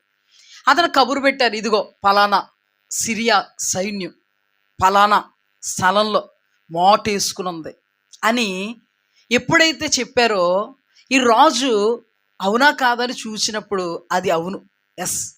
అలాంటప్పుడు తన ప్రజలను రక్షించుకోగలిగాడు, కాపాడుకోగలిగాడు రాజు. హల్లెలూయా. ఇలా మాటి మాటికి జరుగుతుంది. ఒక్కసారి కాదంటండి, మాటి మాటికి వీళ్ళక్కడ ప్లాన్ వేసుకోవడం, ఆ ప్లాన్ భగ్నం అయిపోవడం. వీళ్ళక్కడ ప్లాన్ వేసుకోవడం, ఆ ప్లాను రాజుకి తెలిసిపోవడం. ఇలా జరుగుతున్నప్పుడు సిరియా రాజుకి డౌట్ వచ్చి, అబద్ధం ఆడకండి, నిజం చెప్పండి, గూడు పొట్టాన్ని ఏదో జరుగుతుంది, సిరియా సామ్రాజ్యంలో ఉంటూ సైనికులుగా ఉంటూ సిరియా సైన్యానికి దోహదపడుతున్నట్టుగానే ఉంటూ ఉప్పందిస్తున్నారు. అక్కడికి ఎవరో నిజంగా చెప్పండి, అబద్ధం ఆడకండి అని మాట్లాడుతుంటే, అక్కడ ఉన్నటువంటి సేవకుడు అన్నాడు, రాజా, ఇశ్రాయేలీల దేశంలో ఎలీషా అనబడేటువంటి ఒక ప్రవక్త ఉన్నాడు. ఇక్కడ మీరు మాట్లాడుకున్నవన్నీ ఆ ప్రవక్తకి తెలిసిపోతున్నాయి. ఆయన విషయం చెప్పేస్తున్నారు. అందుకని మన ప్లాన్స్ అన్నీ కూడా భగ్నం అయిపోతున్నాయి అని అనగానే, సిరియా రాజుకి ఎవరి మీద కోపం వచ్చింది? ఎలీషా మీద. ఎలీషాయే కానీ లేకపోతే వాళ్ళకి ప్రాకారం లేదు, ఎలీషాయే కానీ లేకపోతే వాళ్ళకే వెన్నుముక లేదు, ఎలీషాయే కానీ లేకపోతే మన యుద్ధానికి వెళ్ళి జయించగలం అని మొట్టమొదటగా ఎలీషాని తీసుకురండిరా అన్నారు. అతను ఎక్కడ ఉంటాడు, ఏ ప్రాంతంలో ఉంటాడు, అన్ని ఎంక్వైరీ జరుగుతుంటే దోతాము అనేటువంటి ప్రాంతంలో ఉన్నాడండి అని చెప్పారు. చెప్పితే ఆ రాత్రికి రాత్రి రథాలు, గుర్రాలు, రౌతులతో ఎలీషా యొక్క గృహాన్ని చుట్టుముట్టేశారు. ఎలీషా మాత్రం చాలా కాముగా ఉన్నాడు. ఎందుకున్నాడో తెలుసా? ఖచ్చితంగా ఆ విషయం కూడా దేవుడు బయలుపరిచేశారు. అది కాముగా ఉన్నాడు. దేవుడు బయలుపరిచేసాడు కదా అని పారిపోదాం అనుకోలేదు. అంటే తన దేవుడు తన పక్షంగా ఏం చేస్తాడో అది కూడా తెలుసు అతనికి. పారిపోలేదు. కానీ పనివాడు అనబడేటువంటి గెహాజీ బయటికి వెళ్ళేటప్పటికి బెత్తరపోయాడు, అల్లుపోయాడు, నోట్లోంచి మాట రావట్లే, కీళ్ళు కాళ్ళు వసులుపోయినాయి. అలాగే గాబరా పడుతూ టెన్షన్లో అయ్యగారండి అయ్యగారండి అయ్యగారండి అయ్యగారండి అన్నాడు. ఏమి? ఈయన తెలుసు కదా ముందు. ఏం లేదు, భీకరమైనటువంటి రథాలు ఉన్నాయి, భీకరమైనటువంటి సైన్యం ఉందయ్యా, చుట్టుముట్టుంది అని. కానీ ఎలీషాకు దేవుడు బయలుపరిచేశాడు. చుట్టుముట్టుంటే ఆయన ఏం చేశాడంటే ప్రార్థన చేశాడు. ప్రార్థన చేసి, ప్రభువా ఈ పనివాడి నేత్రాలు తెరువు. ఎందుకు అంటే అక్కడ ప్లాన్ వేయడము చూశాడు ఎలీషా, ఇక్కడ అగ్ని రథాలు గుర్రాలు కూడా చుట్టూ ఉండడం చూశాడు. కానీ ఈయన చూడక, ఈయనకు తొందర పడిపోతున్నాడు కదా, గాబరా పడిపోతున్నాడు, చెమటలు ఎక్కేసే. ఆ టైంలో బీపీ లేదు, లేకపోతే అక్కడే పడిపోతుంది అనుకో. ఆ టైంలో అలా జరుగుతున్నప్పుడు వీడి కండ్లు తెరువు అని ప్రార్థన చేశాడు. దైవజనుడైనటువంటి ఎలీషా, ఆయన పేరు దైవజనుడు అని రాయబడింది. ఆయన గురించి భక్తిగల దైవజనుడు అని రాయబడింది. ఆయన ప్రవక్త అని రాయబడింది. హల్లెలూయా. అయితే ఆ దైవజనుడు ఏం చేశాడంటే వీడి కళ్ళు తెరువు అనగానే అగ్ని రథములు గుర్రములు ఉన్నట్టుగా కనబడ్డాయి. హల్లెలూయా. ఎలీషాకు తెలుసు మన పక్షంగా ఉన్నవాడు అధికుడు. హల్లెలూయా. అందుకని తనతో కూడా మాట్లాడుతూ మన పక్షంగా ఉన్నవాడు అధికుడు అని తనకే కూడా చూపించాడు. ఎప్పుడైతే ఇలా జరిగిందో ఇప్పుడు మరలా ప్రార్థన చేశాడు రెండోసారి. ఏమని ప్రార్థన చేశాడంటే, నన్ను పట్టుకోవడానికి వచ్చారా వీళ్ళు, ప్రభువా నాయన వీళ్ళను మొత్తే నాయన. ఇక్కడేమో కళ్ళు తెరువని ప్రార్థన చేశాడు, అక్కడేమో కళ్ళు మూసే ప్రభు అని చేశాడు. సందర్భం చాలా ప్రాముఖ్యం. మీలాంటి వాళ్ళు, మా పాస్టర్ గారు ఏమో అప్పుడేమో మూసేయమని ఇప్పుడేమో తెరిసేయమని అలాగనుకోకండి. సందర్భం చాలా ప్రాముఖ్యం. అజ్ఞానంలోనూ అజ్ఞాతంలోనూ ఉండకూడదు. కొన్ని సందర్భాల్లో పాస్టర్ గారు ఇలా అంటారు, ఇక్కడ కూర్చోండి అమ్మా అని. కొన్ని సందర్భాలు ఇక్కడ రండమ్మా అని. ఎక్కడ కూర్చోమంటారు, అక్కడ రమ్మంటారు అనుకోకూడదు. దానికి ఒక ఉంది, పద్ధతి ఉంది. ఎందుకో తెలుసా, అక్కడ ఎవరూ లేరు, అందుకని అక్కడ కూర్చోమన్నారు నిన్ను. ఇప్పుడు ఇక్కడ ఎవరు లేరు, అందుకని ఇక్కడ కూర్చోమన్నారు. సందర్భం సమయం ఉంటుంది కదా, అర్థం చేసుకోవాలి. అంతేగాని అపార్థాలు చేసుకోకూడదు. దొరికేశారు అనుకోకూడదు. ఇక్కడ చూడండి, ఇందాకేమో కళ్ళు తెరువు ప్రభువా అని ప్రార్థన చేశాడు, దేవుడు ప్రార్థన ఆలకించాడు.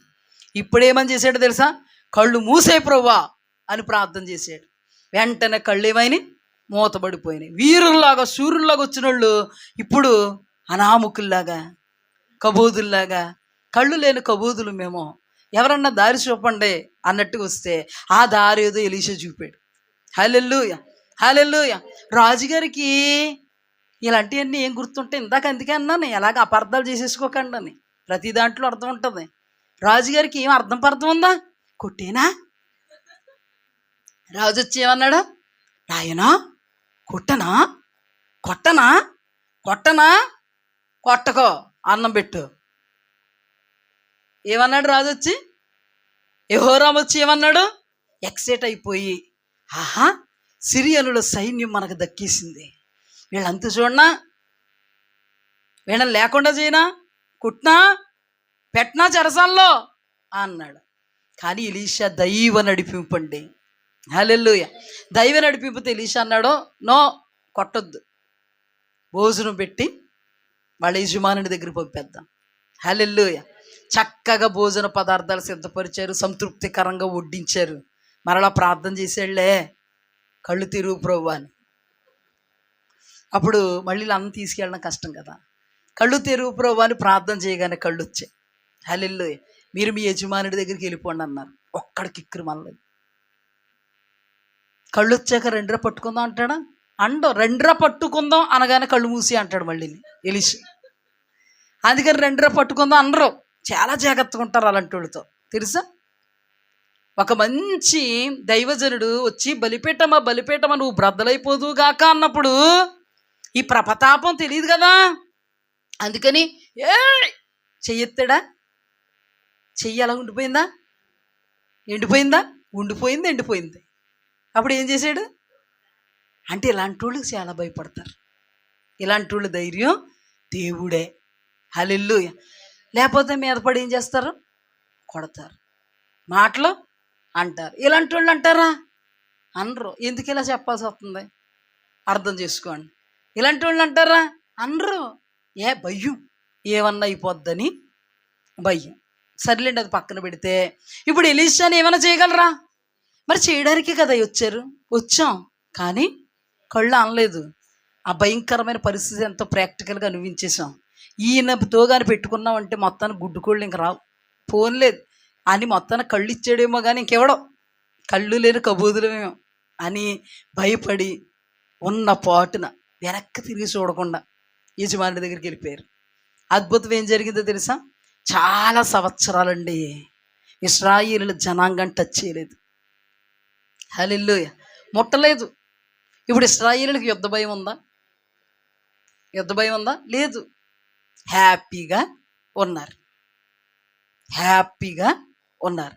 అంటే ఎలీషా యొక్క కెపాసిటీ ఏంటి? ఇశ్రాయేలీలకి వెన్నుముకగాను, ఒక కోటగాను, ఒక రక్షణ కవచంగాను, అతీతమైనటువంటి కంచెగాను ఉన్నాడు. అంటే ఎలీషాని బట్టి ఏ కార్యాలు చేశాడు దేవుడు? వాళ్ళ మీదకి అసలు రానివ్వలేదు. జీవితకాలం అంతా రానివ్వలేదా అంటే ఒక పీరియడ్లో రానివ్వలేదంతే. ఆ తర్వాత వాళ్ళు వచ్చారా లేదంటే వచ్చారు.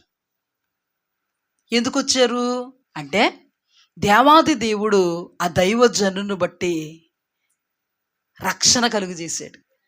హల్లెలూయ. ఎవరిని చూసి రక్షణ కలుగు చేశాడు అంటే దైవజనుని బట్టి. ఒక్క మాట, ఆ రాజుగారిని బట్ట కాదు, అక్కడ ఉన్నటువంటి రాజ్యంలో ఉన్న ప్రజలను బట్ట కాదు. రాజుగారిని బట్టి, రాజ్యాన్ని బట్టి అయితే దేవుడు వాళ్ళ మీద కీడు పంపాలి. కానీ కీడు పంపేలాగా రాజుగారు ఉన్నారు, రాజ్యం ఉంది. రాజుగారు ఎంత గొప్పోళ్ళో తెలుసా? ఒకరోజు ఎలీషా చాలా గొప్ప ప్రవక్త కదా ఆయన. ఒకరోజు ఈ యెహోరాము పరమ చండాలుడు అనమాట. ఒక మాటలో చెప్పాలంటే తన తండ్రి చేసినటువంటి పాపాలు విడువక చేశాడు. విగ్రహారాధనలో నడిచాడు, దేశాన్ని కూడా నడిపించాడు. ఇప్పుడు ఒకరోజు యెహోషాపాతును పిలిచి, ఎదోము రాజును పిలిచి, ఇశ్రాయేలీల రాజు అయినటువంటి యెహోరాము ఏమంటాడంటే, మనము మోయాబు దేశం మీదకి వెళ్ళాలి, నాతో వస్తారా, చేయగలుగుతారా అన్నాడు. వస్తాము, చేయగలుగుతాము పదాని ముగ్గురు రాజులు, ముగ్గురు సైన్యము కలిసి వెళుతూ ఉన్నప్పుడు వాళ్ళకి నీళ్లు లేవు. ఒక్క మాటలో చెప్పాలంటే ఎంత ధీరుడైనా వీరుడైనా నీళ్లు కావాలి. అక్కడ బంగారం చాలా ఉంటుంది, నీళ్ళు అవ్వవు కదా. అందుకని ఎంత ధీరుడైనా శూరుడైనా తినడానికి తిండి, త్రాగడానికి నీరు ఉండాలా. ధీరులే శూరులే, బంగారం చాలా ఉంది ఒంటి నిండా, కానీ నీళ్ళే. అలాంటప్పుడు యెహోరాముకు ముందే కటకట, బైబిల్ లాంగ్వేజ్ అండి, కటకట, ఈ యెహోవా దేవుడు మొత్తానికి మనల్ని మోయాబీలకి శత్రువులకు అప్పచెప్పేద్దామనే పిలిపించుకొచ్చాడు. ఇక్కడికి తీసుకొచ్చి మనల్ని ఇక్కడ ఇట్టేసాడు అని అనగానే యెహోషాపాతు ఆత్మీయుడు కదా. యెహోరాము ఎలాంటాడు? అహాబులు అంటాడు. తండ్రి బుద్ధులే ఉన్నాయి, అన్ని తల్లి బుద్ధులు ఉన్నాయి, తల్లి బుద్ధులు తండ్రి బుద్ధులే ఉన్నాయి. కానీ యెహోషాపాతు ఆత్మీయుడు. అందుకని యెహోషాపాతు అన్నాడు, యెహోవా ప్రవక్తలు ఎవరు లేరా ఇక్కడ అన్నాడు. అక్కడ కూడా సేవకుడు అన్నాడు, ఏమండి, షాపాతు కుమారుడైనటువంటి ఎలీషా ఏలియా చేతుల మీద నీళ్లు పోయేవాడు ఒక గొప్ప ప్రవక్త ఇక్కడ ఉన్నాడండి అంటే ఆ ప్రవక్త దగ్గరికి వెళ్దాం అని యెహోరాము అనబడే పనికి మాలినోడు. ఎందుకు చెప్తున్నాను? వస్తుంది, మధ్యలో వస్తుంది అన్ని, మీకు బాగా వినండి. యెహోరాము అనబడే పనికి మాలినవాడు, దుర్మార్గుడు. యెహోషాపాతు రాజు అనే ఆత్మీయుడు, ఎదోము రాజు అనబడే వచ్చారు. వచ్చిన తర్వాత ఎలీషా చూచారు. ఎవరినే? యెహోషాపాతును చూస్తా, యెహోరామును చూస్తా, ఎదోము రాజును చూస్తా. అక్కడ యెహోరామును చూసేటప్పుడు మండిపోతుంది. ఎవరికి? ఎలీషాకి. యెహోషాపాతును చూస్తుంటే గౌరవం పెరిగిపోతుంది. అందుకని అక్కడ ఏమంటాడంటే, యెహోషాపాతు రాజును గౌరవం చేయని ఎడల, ఓ యెహోరామా, నిన్ను మాట్లాడడానికి కానీ అసలు నిన్ను పలకరించడానికి కానీ నాకు అసలు మనస్సు లేదు. యెహోషాపాతు రాజును గౌరవించాలి కాబట్టి. ఎందుకు వచ్చావు? మీ అమ్మ మీ నాన్నలో పెట్టుకున్న ప్రవక్తల దగ్గరికి వెళ్ళి, నా దగ్గరికి ఎందుకు వచ్చావు అంటే, అయ్యయ్య అలా కాదండి, మోయాబు దేశం వెళుతున్నాం మేము, పలానా పలానా దేవుడు మమ్మల్ని అప్పచెప్పేశాడు అన్నాడు. అంటే ఇక్కడ యెహోరాము క్యారెక్టర్ ఎంత దౌర్భాగ్యం, అర్థమైందా? అంటే యెహోరాము వివేచించగలుగుతున్నాడా? మీకు చాలా అర్థమవుద్ది, జాగ్రత్తగా వినండి ఇక్కడ పాయింట్స్. యెహోరాము వివేచించగలుగుతున్నాడా? యెహోరాము ప్రత్యక్ష విగ్రహారాధికుడా కాదా? అయ్య బాబాయ్, చెప్పాలమ్మా ప్లీజ్, చెప్పాలి. ప్రత్యక్ష విగ్రహారాధికుడా కాదా? ఎస్, ప్రత్యక్ష విగ్రహారాధకుడు. తన జనాంగాన్ని విగ్రహారాధనలోకి నడిపించాడా లేదా? నడిపించాడా లేదా? ఇప్పుడు దేవుడు ఏమన్నాడు? నీకు నేను ఇచ్చిన దేశం మంచి దేశం, తిను తృప్తి పొందు, నన్ను స్తుతించు, అప్పుడు నీకు మేలు. ఇప్పుడు యెహోరాము దేశం మంచి దేశమే, కానీ యెహోరాము ప్రవర్తన దేవుడు మాటకు అనుకూలంగా ఉందా? లేదు. అతడు విగ్రహారాధన చేస్తున్నాడా లేదా? దేవుడు అప్పుడు ఏమన్నాడు? నాశనం చేస్తా అన్నాడా లేదా? అన్నాడా? ప్రజలు కూడా నాశనం కొని తెచ్చుకునేలాగా ప్రవర్తిస్తున్నారా? అంటే ఇప్పుడు చెప్పండి, యెహోరాము ఎంత దౌర్భాగ్యంగా ఉన్నాడో రాజు, క్రైస్తవుడు అనబడినటువంటి రాజు ఎంత దౌర్భాగ్యంగా ఉన్నాడు, క్రైస్తవులు అనబడేటువంటి రాజ్యములో ఉన్నటువంటి ప్రజలను ఎంత దౌర్భాగ్యంగా నడిపిస్తున్నాడు. అంటే ఇప్పుడు యెహోరాము అంటే మీకు అర్థమైంది, యెహోషాపాతు అంటే మీకు అర్థమైంది, ఎలీషా అంటే మీకు అర్థమైంది. అర్థం కావడం కోసం ఈ సందర్భాన్ని నేను మీతో చెప్పాను. అయితే ఇప్పుడు ఏం జరిగింది? ఎలీషా ఏమో ఆత్మీయుడు, ఎలీషా ఏమో ఇశ్రాయేలీల రాజ్యానికి ప్రవక్త, ఇశ్రాయేలీల రాజ్యం పక్షముగా అతడు గొప్ప దేవుని పక్షముగా నిలిచిన దైవజనుడు. ఇప్పుడు దేవుని వాక్యాన్ని బట్టి కీడు దేవుడు పంపాలా వద్దా? మీరే చెప్పాలి నాన్న, మీరే చెప్పాలి తల్లి. పంపాలా వద్దా? కీడు ముమ్మరంగా పంపాలి, ముమ్మరంగా పంపాలి. ఎందుకు విజయాలు వచ్చాయి? ఎందుకు ఇశ్రాయేలీలు ముట్టకుండా కొన్ని సంవత్సరాలు సిరియనులు సైలెంట్ అయ్యారు? ఎవరిని బట్టి? ఎస్, జాగ్రత్తగా వినండి. ఎవరిని బట్టి? దైవజనుడు బట్టి. ఆ కొన్ని సంవత్సరాలు క్షేమం. దైవజనుడు ఉన్నాడు, దైవజనుడిని చూచి దేవుడు వీళ్ళ ప్రవర్తనను బట్టి ఇశ్రాయేలీల్ని యెహోరాముని కీడుకు అప్పగించాలి, ఎందుకంటే వాళ్ళ ప్రవర్తన వాక్యానికి విరోధంగా ఉంది. కానీ దైవజనుడు ఒక స్తంభంగా, దైవజనుడు ఒక కోటగా, దైవజనుడు ఒక కవచంగా, దైవజనుడు ఒక కంచెగా, దైవజనుడు ఒక అతీతమైనటువంటి ప్రాకారంగా ఉన్నందున దైవజనును బట్టి దేవుడు మేలు చేశాడు. హల్లెలూయా, హల్లెలూయా. అదే దైవజనుడే గనక అలాగ ఉండకపోతే వాళ్ళ జీవితాల్లో మేలులు జరగడానికి ఆస్కారం లేదు. దైవజనుడికి ఎక్కడికక్కడ బయలుపరుస్తున్నాడు. దైవజనుడు ఎక్కడికక్కడ యెహోరాము అనబడే ఈ పనికి మాలినటువంటి రాజే దేవుని దృష్టికి దుర్మార్గుడే, విగ్రహారాధికుడే. అయినా కానీ దేవుడు ఎందుకు వాళ్ళని కాపాడాలనుకున్నాడు అంటే దైవజనుడైనటువంటి ఎలీషాను చూచి, హల్లెలూయా, ఎలీషా ప్రార్థనను ఆలకించి, ఎలీషా ప్రయాసను చూచి, ఎలీషా కడుపు కట్టుకుని చేస్తున్నటువంటి తన జనాంగము నిమిత్తం, ఇశ్రాయేలీల నిమిత్తం చేసిన ప్రార్థనను బట్టి దేవాది దేవుడు విషయాలను బయలుపరిచి కీడులో నుండి వాళ్ళను తప్పించాడు, యుద్ధములో నుండి వాళ్ళను తప్పించాడు, నష్టములో నుండి వాళ్ళను తప్పించాడు, వేదన భరితమైన పరిస్థితుల్లో నుండి వాళ్ళను తప్పించాడు. ఎక్కడికక్కడ దేవుడు బయలుపరిచి కేవలము ఆ మంచి దేశములో ఉన్న ఒక మంచి దైవజనుని బట్టి కీడులో కూడా కీడు కలగకుండా మేలు చేశాడు. దేవునికి స్తుతి కలుగ్గా, మేలు చేశాడు. ఇంక ఇదే జరిగిస్తాడు అనుకుంటున్నారా దేవుడు? ఇదే జరిగిస్తాడా? లేదు లేదు, ఒక పీరియడ్ అంటూ ఉంది. ఆ తర్వాత ఏం జరిగిందో తెలుసా? సిరియనులు ఇశ్రాయేలీల్ని ముట్టడి వేశారు.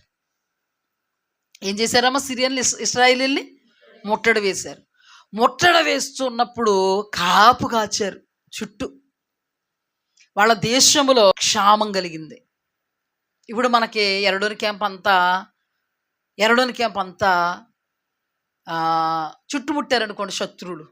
ఎవరో వచ్చారండి దొంగలు, ఎరడోని క్యాంప్ అంతా చుట్టుముట్టారనుకో, సాయంత్రం వెళ్తావా తెచ్చుకోవడానికి? వాళ్ళని దాటుకుని వెళ్తావా?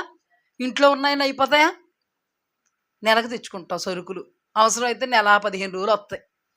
ఆ తర్వాత నుంచి గింజి పువ్వ, సారు పువ్వ, అన్నం అయిపోయింది, రైస్ అయిపోయింది. బయటికి వెళ్తావా? వాళ్ళు అక్కడ తింటున్నారు, తాగుతున్నారు. ఇక్కడ మాత్రం మనకేమి లేవు. కరువు వచ్చేస్తుంది, కరువు వచ్చేస్తుంది, కరువు వచ్చేస్తుంది. ఎందుకు వచ్చింది మనకు కరువు?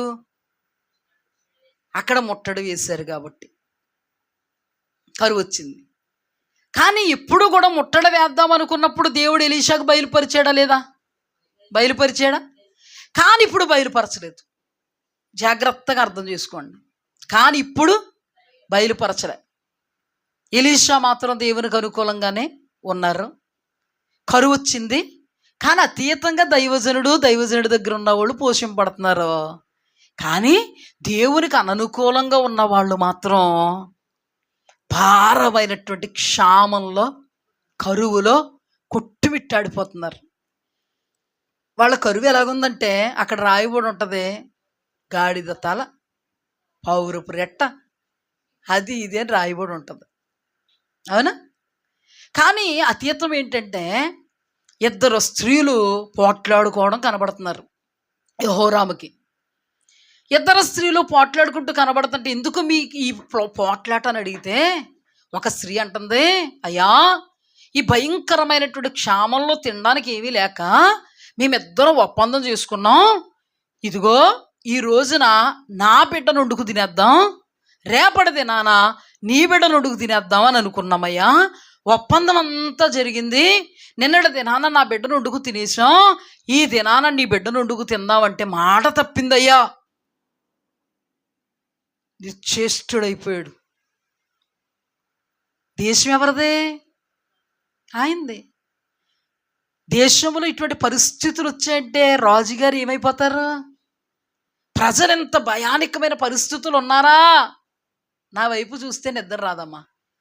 ఎంత భయానకమైన పరిస్థితులు ఉన్నారా ప్రజలు. అయ్యయ్యో, బిడ్డలను కూడా వండుకుని తినేటువంటి పరిస్థితుల్లో ఉన్నారా అని బట్టలు చింపుకున్నాడండి. బట్టలు చింపుకోగానే వాళ్ళకి కనబడిన దృశ్యం ఏంటో తెలుసా? ప్రజలకి రాజు గోనె పట్టు కట్టుకున్నాడు. అంటే దాని అర్థం ఏంటంటే ప్రార్థన చేస్తున్నాడు. పనికి మాలిన అనుభవాల్లో, విగ్రహారాధన అనుభవాల్లోనూ ఉంటూ ప్రార్థన మాత్రం ఎవరికి చేస్తున్నాడు? యెహోవా, సైన్యములకు అధిపతిగా యెహోవాకి చేస్తున్నాడు. చేసి తేరు చూస్తున్నప్పుడు ఏం కనబడింది? గోనె పట్ట కనబడింది. అంటే దాని అర్థం ఏంటంటే ఆయన ప్రార్థన చేస్తున్నాడు. అర్థం చేసుకోండి, మీరు ఏది మర్చిపోకండి.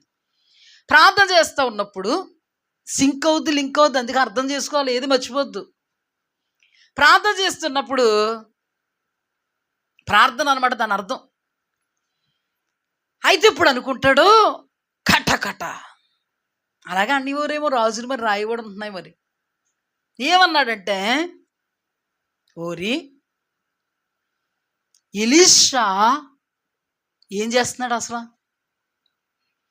ఇంతకుముందు ముట్టడి వేసే ముందే నాకు కబురు చెప్పాడు, ఫలానా స్థలములో ముట్టడి వేశారు, ఫలానా స్థలములో ముట్టడి వేశారు, ఫలానా రోజున మన మీదకి యుద్ధానికి రాబోతున్నారు అని అనగానే నేనేం చేశాను? అలక్ట్ అయిపోయాను, నా రాజ్యాన్ని కాపాడుకున్నాను. ఇప్పుడు ఏం చేస్తున్నాడు ఎలీషా? తిరిగి కూర్చుంటున్నాడా? అసలు ఆలోచనలు ఎలా ఉంటాయనేది మనం ధ్యానం చేసుకుందాం. ఇందాకే చెప్పాను, యెహోరాం పనికి మాలిన వాడు, దేవుని దృష్టికి దుర్మార్గుడు, దేవుని వాక్యానికి విరోధి. తనే కాకుండా తన యొక్క సామ్రాజ్యాన్ని కూడా విరోధంగా నడిపేవాడు. అక్కడ కూడా ఏమన్నాడు యెహోవా? ఏమన్నాడు యెహోవా మమ్మల్ని మోయాబీలకు అప్పగించాలనుకుంటున్నాడు అన్నాడా? ఇక్కడ కూడా ఏమన్నాడు తెలుసా? ఎలీషా మెడ మీద తలకాయ ఉండకూడదు. ఏ తిని కూర్చుంటున్నాడా ఎలీషా? చెప్పాలని తెల్దా? ముట్టడి వేస్తున్నారని చెప్పాలని తెల్దా? ఎవరు తప్పు? ఎలీషా. ఇంత క్షామం రావడానికి ఎవరు కారణం? ఎలీషా. ఈ స్త్రీలు తమ బిడ్డను వండుకుందామని ఒప్పందం చేసుకోవడానికి ఎవరు కారణం? ఎలీషా. ఒక బిడ్డను వండుకుని తినేయడానికి కారణం ఎవరు? ఎలీషా. వాడి మెడ మీద తలకాయ ఉందో యెహోవా నాకెంత అపాయమన్నా కలుగు చేయుగాక అన్నాడు. ఇది బయలుపరిచాడు. ఇది ఎవరికి బయలుపరిచాడు? ఎలీషాకు బయలుపరిచాడు. ఎలీషా అంటున్నాడు మీటింగ్లో, ఆ నరహంతకుని కుమారుడు హోరాం ఒక దూతను పంపుతున్నాడు నా మెడ మీద తలకాయ లేకుండా చేయాలని.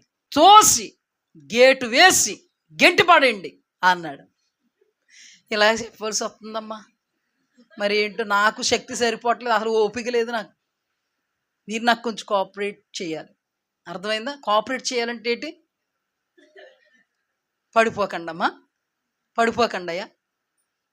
చూడండి ఇప్పుడు ఏం జరిగింది? గెంటి పాడేయండి అనగానే గెంటి పాడేసాడు. గెంటి పాడేసి ఇప్పుడు ఏమనుకుంటున్నాడు తెలిసి యెహోరాము, ఎలీషాది ఏం లేదైతే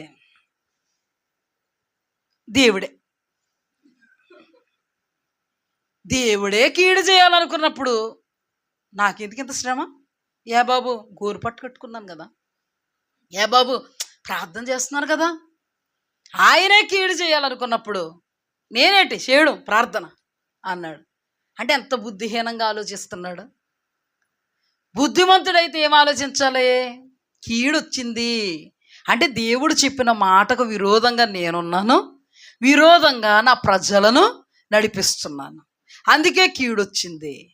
దేవుడే గనక మేలుకరంగా నడిపించాలనుకుంటే నడిపిద్దుడు కదా. అయితే ఎలీషా అని పొరపాటు పడ్డాను కానీ ఇదంతా దేవుడే చేశాడు, ఎలీషా పొరపాటు కాదు.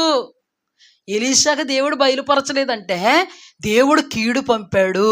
ఎందుకు అంటే నేను విగ్రహారాధికుల పాపంలో ఉన్నాను, నా ప్రజలు పాపంలో ఉన్నారు, అందుకేం జరిగింది?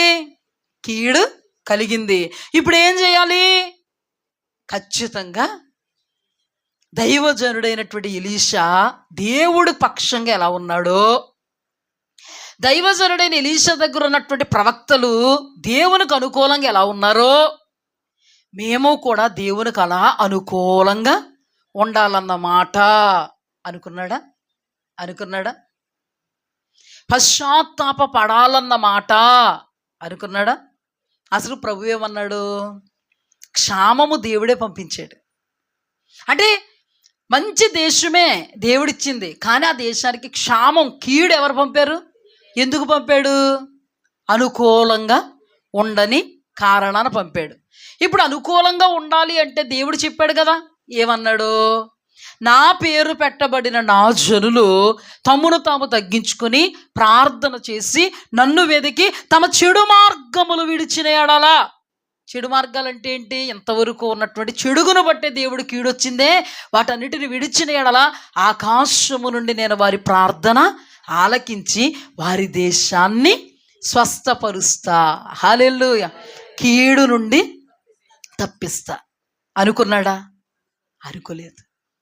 పనికి మాలిన అనుభవం, దుర్మార్గపు అనుభవం, దుష్టత్వపు అనుభవం, మందత్వపు అనుభవం, అంధత్వపు అనుభవం, ఏదైనా కీడొచ్చిందంటే నా వలన కాదు, మా వలన కానే కాదు. ఎవరి వలన?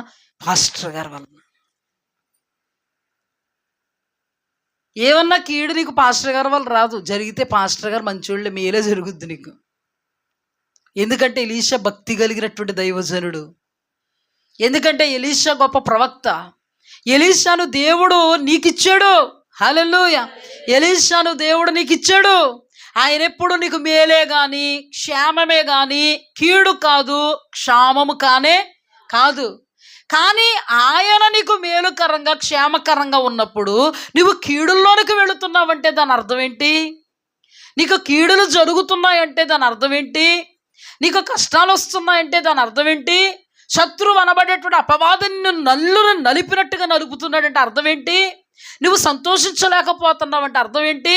నువ్వు తిని తృప్తి పొంది దేవుని స్తుతించలేకపోతున్నావంటే అర్థం ఏంటి అంటే దైవజనుల్లో లోపం కాదు.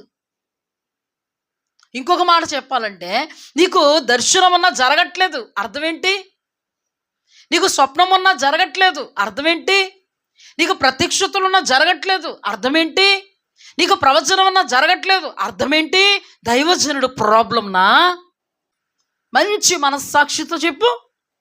దైవజనుడు ప్రాబ్లమా? దైవజనుల లోపమా? పోనీ దేవుళ్ళలోనే లోపమా? ఈ మహా పనికి మాలినటువంటి యెహోరాము ఏమన్నాడు తెలుసా? దేవుళ్ళలోనే లోపం, దైవజనుల్లోనే లోపం అన్నాడు. ఫస్ట్ మోయాబు వెళతా ఉన్నప్పుడు యెహోవాయే మమ్మల్ని కీడుకు అప్పగించాడు అంటే నువ్వు చాలా మంచోడు, దేవుడే నిన్ను కీడుకి అప్పచెప్పేశాడు. ఒక కష్టం రాగానే దేవుడే కీడుకి అప్పచెప్పేశాడు. అంతేగాని దేవుడు కీడుకి ఎందుకు అప్పచెప్పి ఉంటాడు ఆలోచన ఉండదు. అసలు ఇది కీడుకే వచ్చిందా అనే వివేచన ఉండదు. ఎలా పడితే అలాగా వెళ్ళిపోతాం. ఏమండి నీళ్లు అలా పోసావు అనుకోండి పల్లానికి వెళ్ళిపోతాయి, పల్లానికి సీదా వెళ్ళిపోతాయా? 4 దశలు విడిగా వెళ్తాయా? మన తలంపులు కూడా చాలా సందర్భాల్లో సార్వత్రిక సంఘంలో క్రైస్తవ జనాంగం యొక్క తలంపు దేవుడు వాక్యం ఎరిగినా ఎరగనట్టుగా. ఇదే లోపం. ఈ పాస్టర్ గారే సరిగా చేస్తలేదు మా గురించి ప్రార్థన, ఈయన్నే లోపం. నీదే మంద లోపం అంటే అసలు ఏమన్నా ఉందా? మచ్చలేని చందమామలం, చంద్రుళ్ళు మచ్చ ఉంటుంది ఏంటండి అసలు చందమామకి?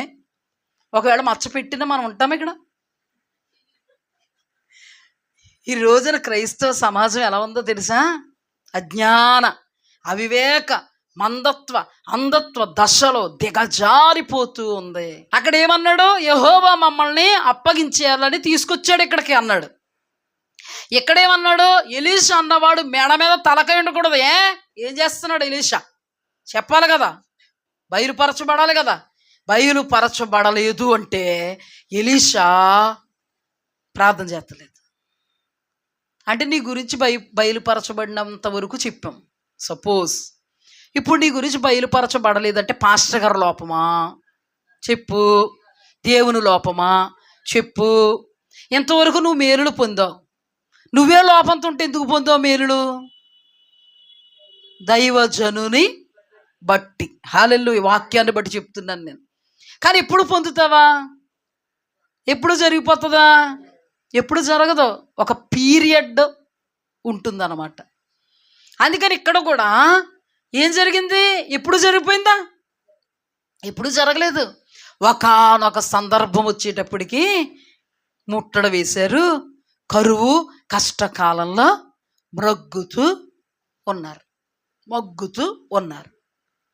ఇప్పుడు చెప్పండి, చాలా జాగ్రత్తగా ప్రతీది మనలోనే ఉంది. హల్లెలూయా. మనం అర్థం చేసుకోవడంలోనే ఉంది, అమలు పరుచుకోవడంలోనే ఉంది. ఏదైనా మన ద్వారానే సాధ్యమో. హల్లెలూయా. ఇక్కడ జరిగినటువంటి సందర్భంలోకి వస్తాను, ఆదిలోనికి వస్తాను. నేను ఫస్ట్ మీకు బయలుపరిచిన దానిలోకి వస్తాను. ఫస్ట్ చూడండి, ఒక దైవజనుడు నీ మరణకరమైన పరిస్థితుల్లో ఉన్న పరిస్థితిని బట్టి ఇశ్రాయేలీల రాజు ఏమన్నాడు తెలుసా? మాకు రథము నీవే, రౌతు నీవే. జాగ్రత్తగా వినండి. ఇప్పుడు కొంత మట్టుకు అర్థమైంది కదా మీకు? పాయింట్స్ జాగ్రత్తగా వినండి. రథము నీవే, రౌతు నీవే. అలాంటప్పుడు దైవజనుడు అర్థం చేసుకుని ఓహో నేను మరణకరమైనటువంటి పరిస్థితుల్లో ఉన్నాను కదా, అందుకే కదా పాపం రాజు ఏడుస్తున్నాడు, తనకు నేను భరోసాగా ఉండాలి అని దేవుని ఆత్మచేత నింపబడినటువంటి దైవజనుడు అన్నాడు. ఆ రాజుని ఏమన్నాడంటే, ఆ రాజుని ఇలాగా, బాబు నువ్వు నీ బాణమును నీ వింటిని తీసుకో. ఏమన్నాడమ్మా? బాణమును వింటిని తీసుకో. వెంటనే ఇతడు బాణాన్ని వింటిని కూడా తీసుకున్నాడు. తీసుకున్న తర్వాత ఆ దైవజనుడు ఎలీషా, నువ్వు బాణమును విసురు అన్నాడు. వెంటనే బాణాన్ని విసిరాడు. హల్లెలూయా. ఇది యెహోవా రక్షణ బాణము. హల్లెలూయా. ఇదిగో సాదృశ్యంగా మాట్లాడుతున్నాను నేను. ఇదిగో దేవుడు నీకు శత్రువుల మీద శాశ్వతమైన విజయం ఇవ్వబోతున్నాడు.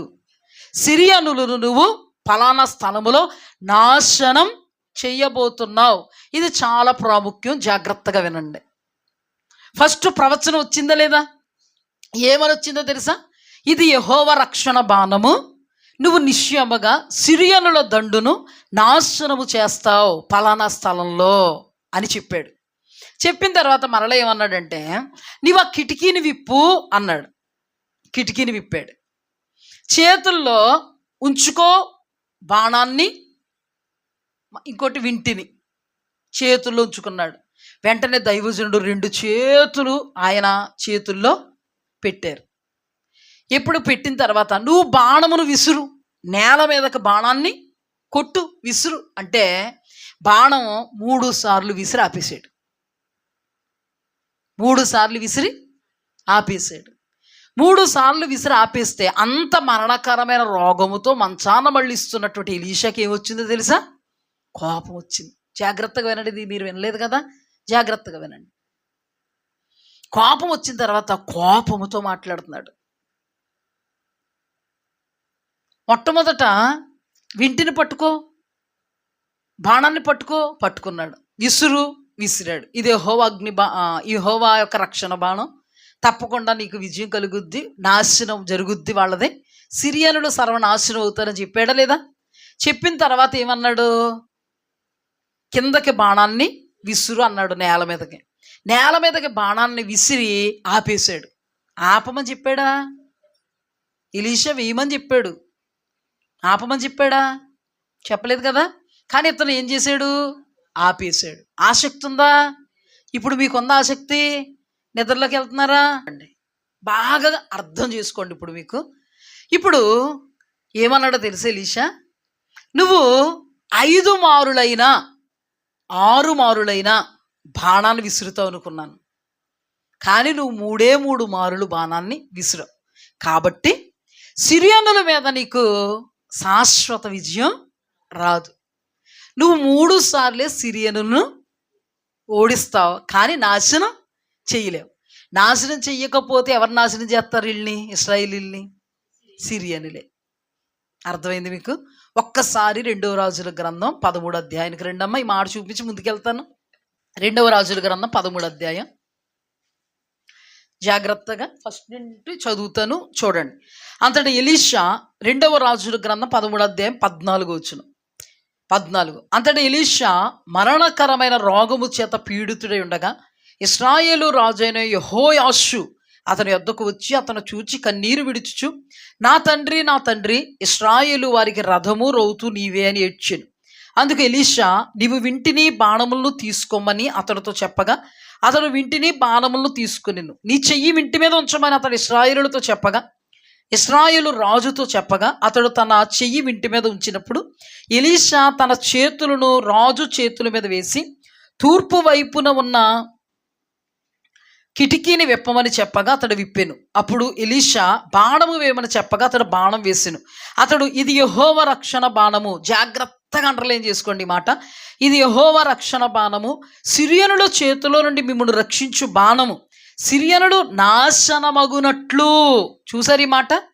నీవు అఫేకుల వారిని హతము చేయుదు అని చెప్పి బాణములను పట్టుకొమ్మనగా అతడు పట్టుకొనెను. అంతటా అతడు ఇశ్రాయేలు రాజుతో నేలను కొట్టినప్పుడు అతడు 3 కొట్టి మానెను. అందుకు నిమిత్తము దైవజనుడు అతని మీద కోపగించి, నీవు 5 మారులైనను 6 మారులైనను కొట్టిన ఎడల సిరియనులు నాశనమగు వరకు నీవు వారిని హతము చేసిందువు. అయితే ఇప్పుడు 3 మాత్రమే సిరియనులను ఓడించెదవు, హతము చెయ్యవు, నాశనం చెయ్యవు. ఇప్పుడు చెప్పండి, ఎవరి చేతుల్లో ఉంది? ప్రవచనం వచ్చేసింది. ప్రవచనం యొక్క నెరవేర్పు ఎవరి చేతుల్లో ఉంది? చెప్పండి, బాగా చెప్పండి అమ్మా. ఎవరి చేతుల్లో ఉంది ప్రవచనం యొక్క నెరవేర్పు? అన్నారా లేదా దేవుడు? ఇది యెహోవా రక్షణ బాణం అన్నారా? నీవు నిశ్చయంగా సిరియనుల్ని నాశనం చేస్తావు అన్నారా? ఆ తర్వాత క్రియారూపకంలోకి వచ్చినప్పటికీ ఇతడు ఏం చేశాడు? అలిసిపోయినట్టు, సులిసిపోయినట్టు. ఏంటి బాణాలు వేయడానికి రాజు ఎన్ని బాణాలు వేయచ్చు కదా శత్రువుల మీద, అలాంటిది భూమిలోకి బాణాలు వేయమంటే అలిసి సులిసితివా? అంత నిగ్రహం ఉందా నీకు? అంత ఆసక్తి ఉందా నీకు? ఆయన బాణం వేయమన్నప్పుడు అద్భుతమైన ప్రవచనం వచ్చింది నీకు. ఆయన బాణం వేయమన్నప్పుడు వెయ్యి, ఆపమనే వరకు వెయ్యి. దీని అర్థం చెప్తాను, జాగ్రత్తగా వినండి. అర్థమవుతుందా మీకు? పాయింట్స్ అర్థమవుతున్నాయి కదా? చివరికి వచ్చేటట్టుగా అర్థమవుతాయి. వీడు బాణాన్ని విసిరాడు, ముమ్మారే విసిరాడు, కానీ ఎక్స్పెక్టేషన్లో ఉన్నాడు ఎలీషా. 5 మారులు కానీ 6 మారులు కానీ విసిరితే ఇశ్రాయేలులకు విజయము, సిరియనుల నాశనం, హతమారుస్తారు వీళ్ళు అనుకున్నారు. అంటే దేవుడి ఉద్దేశము, దైవజనుడి ఉద్దేశము వాళ్ళ విషయంలో శత్రువులు నాశనం అవ్వాలనే. దేవుడి ఉద్దేశము, దైవజనుడి ఉద్దేశము శత్రువు క్రియలు మన పక్షంగా నాశనం అవ్వాలనే. ప్రవచనం కూడా వచ్చింది, మీరేమి శత్రువును నాశనం చేస్తారు. ఇదిగో ప్రవచనం. ప్రవచనం అందుకున్నాక క్రియారూపకంలోకి వచ్చేటప్పటికి ఏమొచ్చిందండి? కొంచెం అర్థమైందా? నిర్లక్ష్యం. 3 బాణాలకే నీరసం వచ్చేద్దా? ఎందుకెంత నీరసం? ఆత్మీయ జీవితంలో ఎందుకు ఏమరిపాటు? ఆత్మీయ జీవితంలో ఎందుకు ఈ తొందరపాటు, నిదానం లేని పరిస్థితి?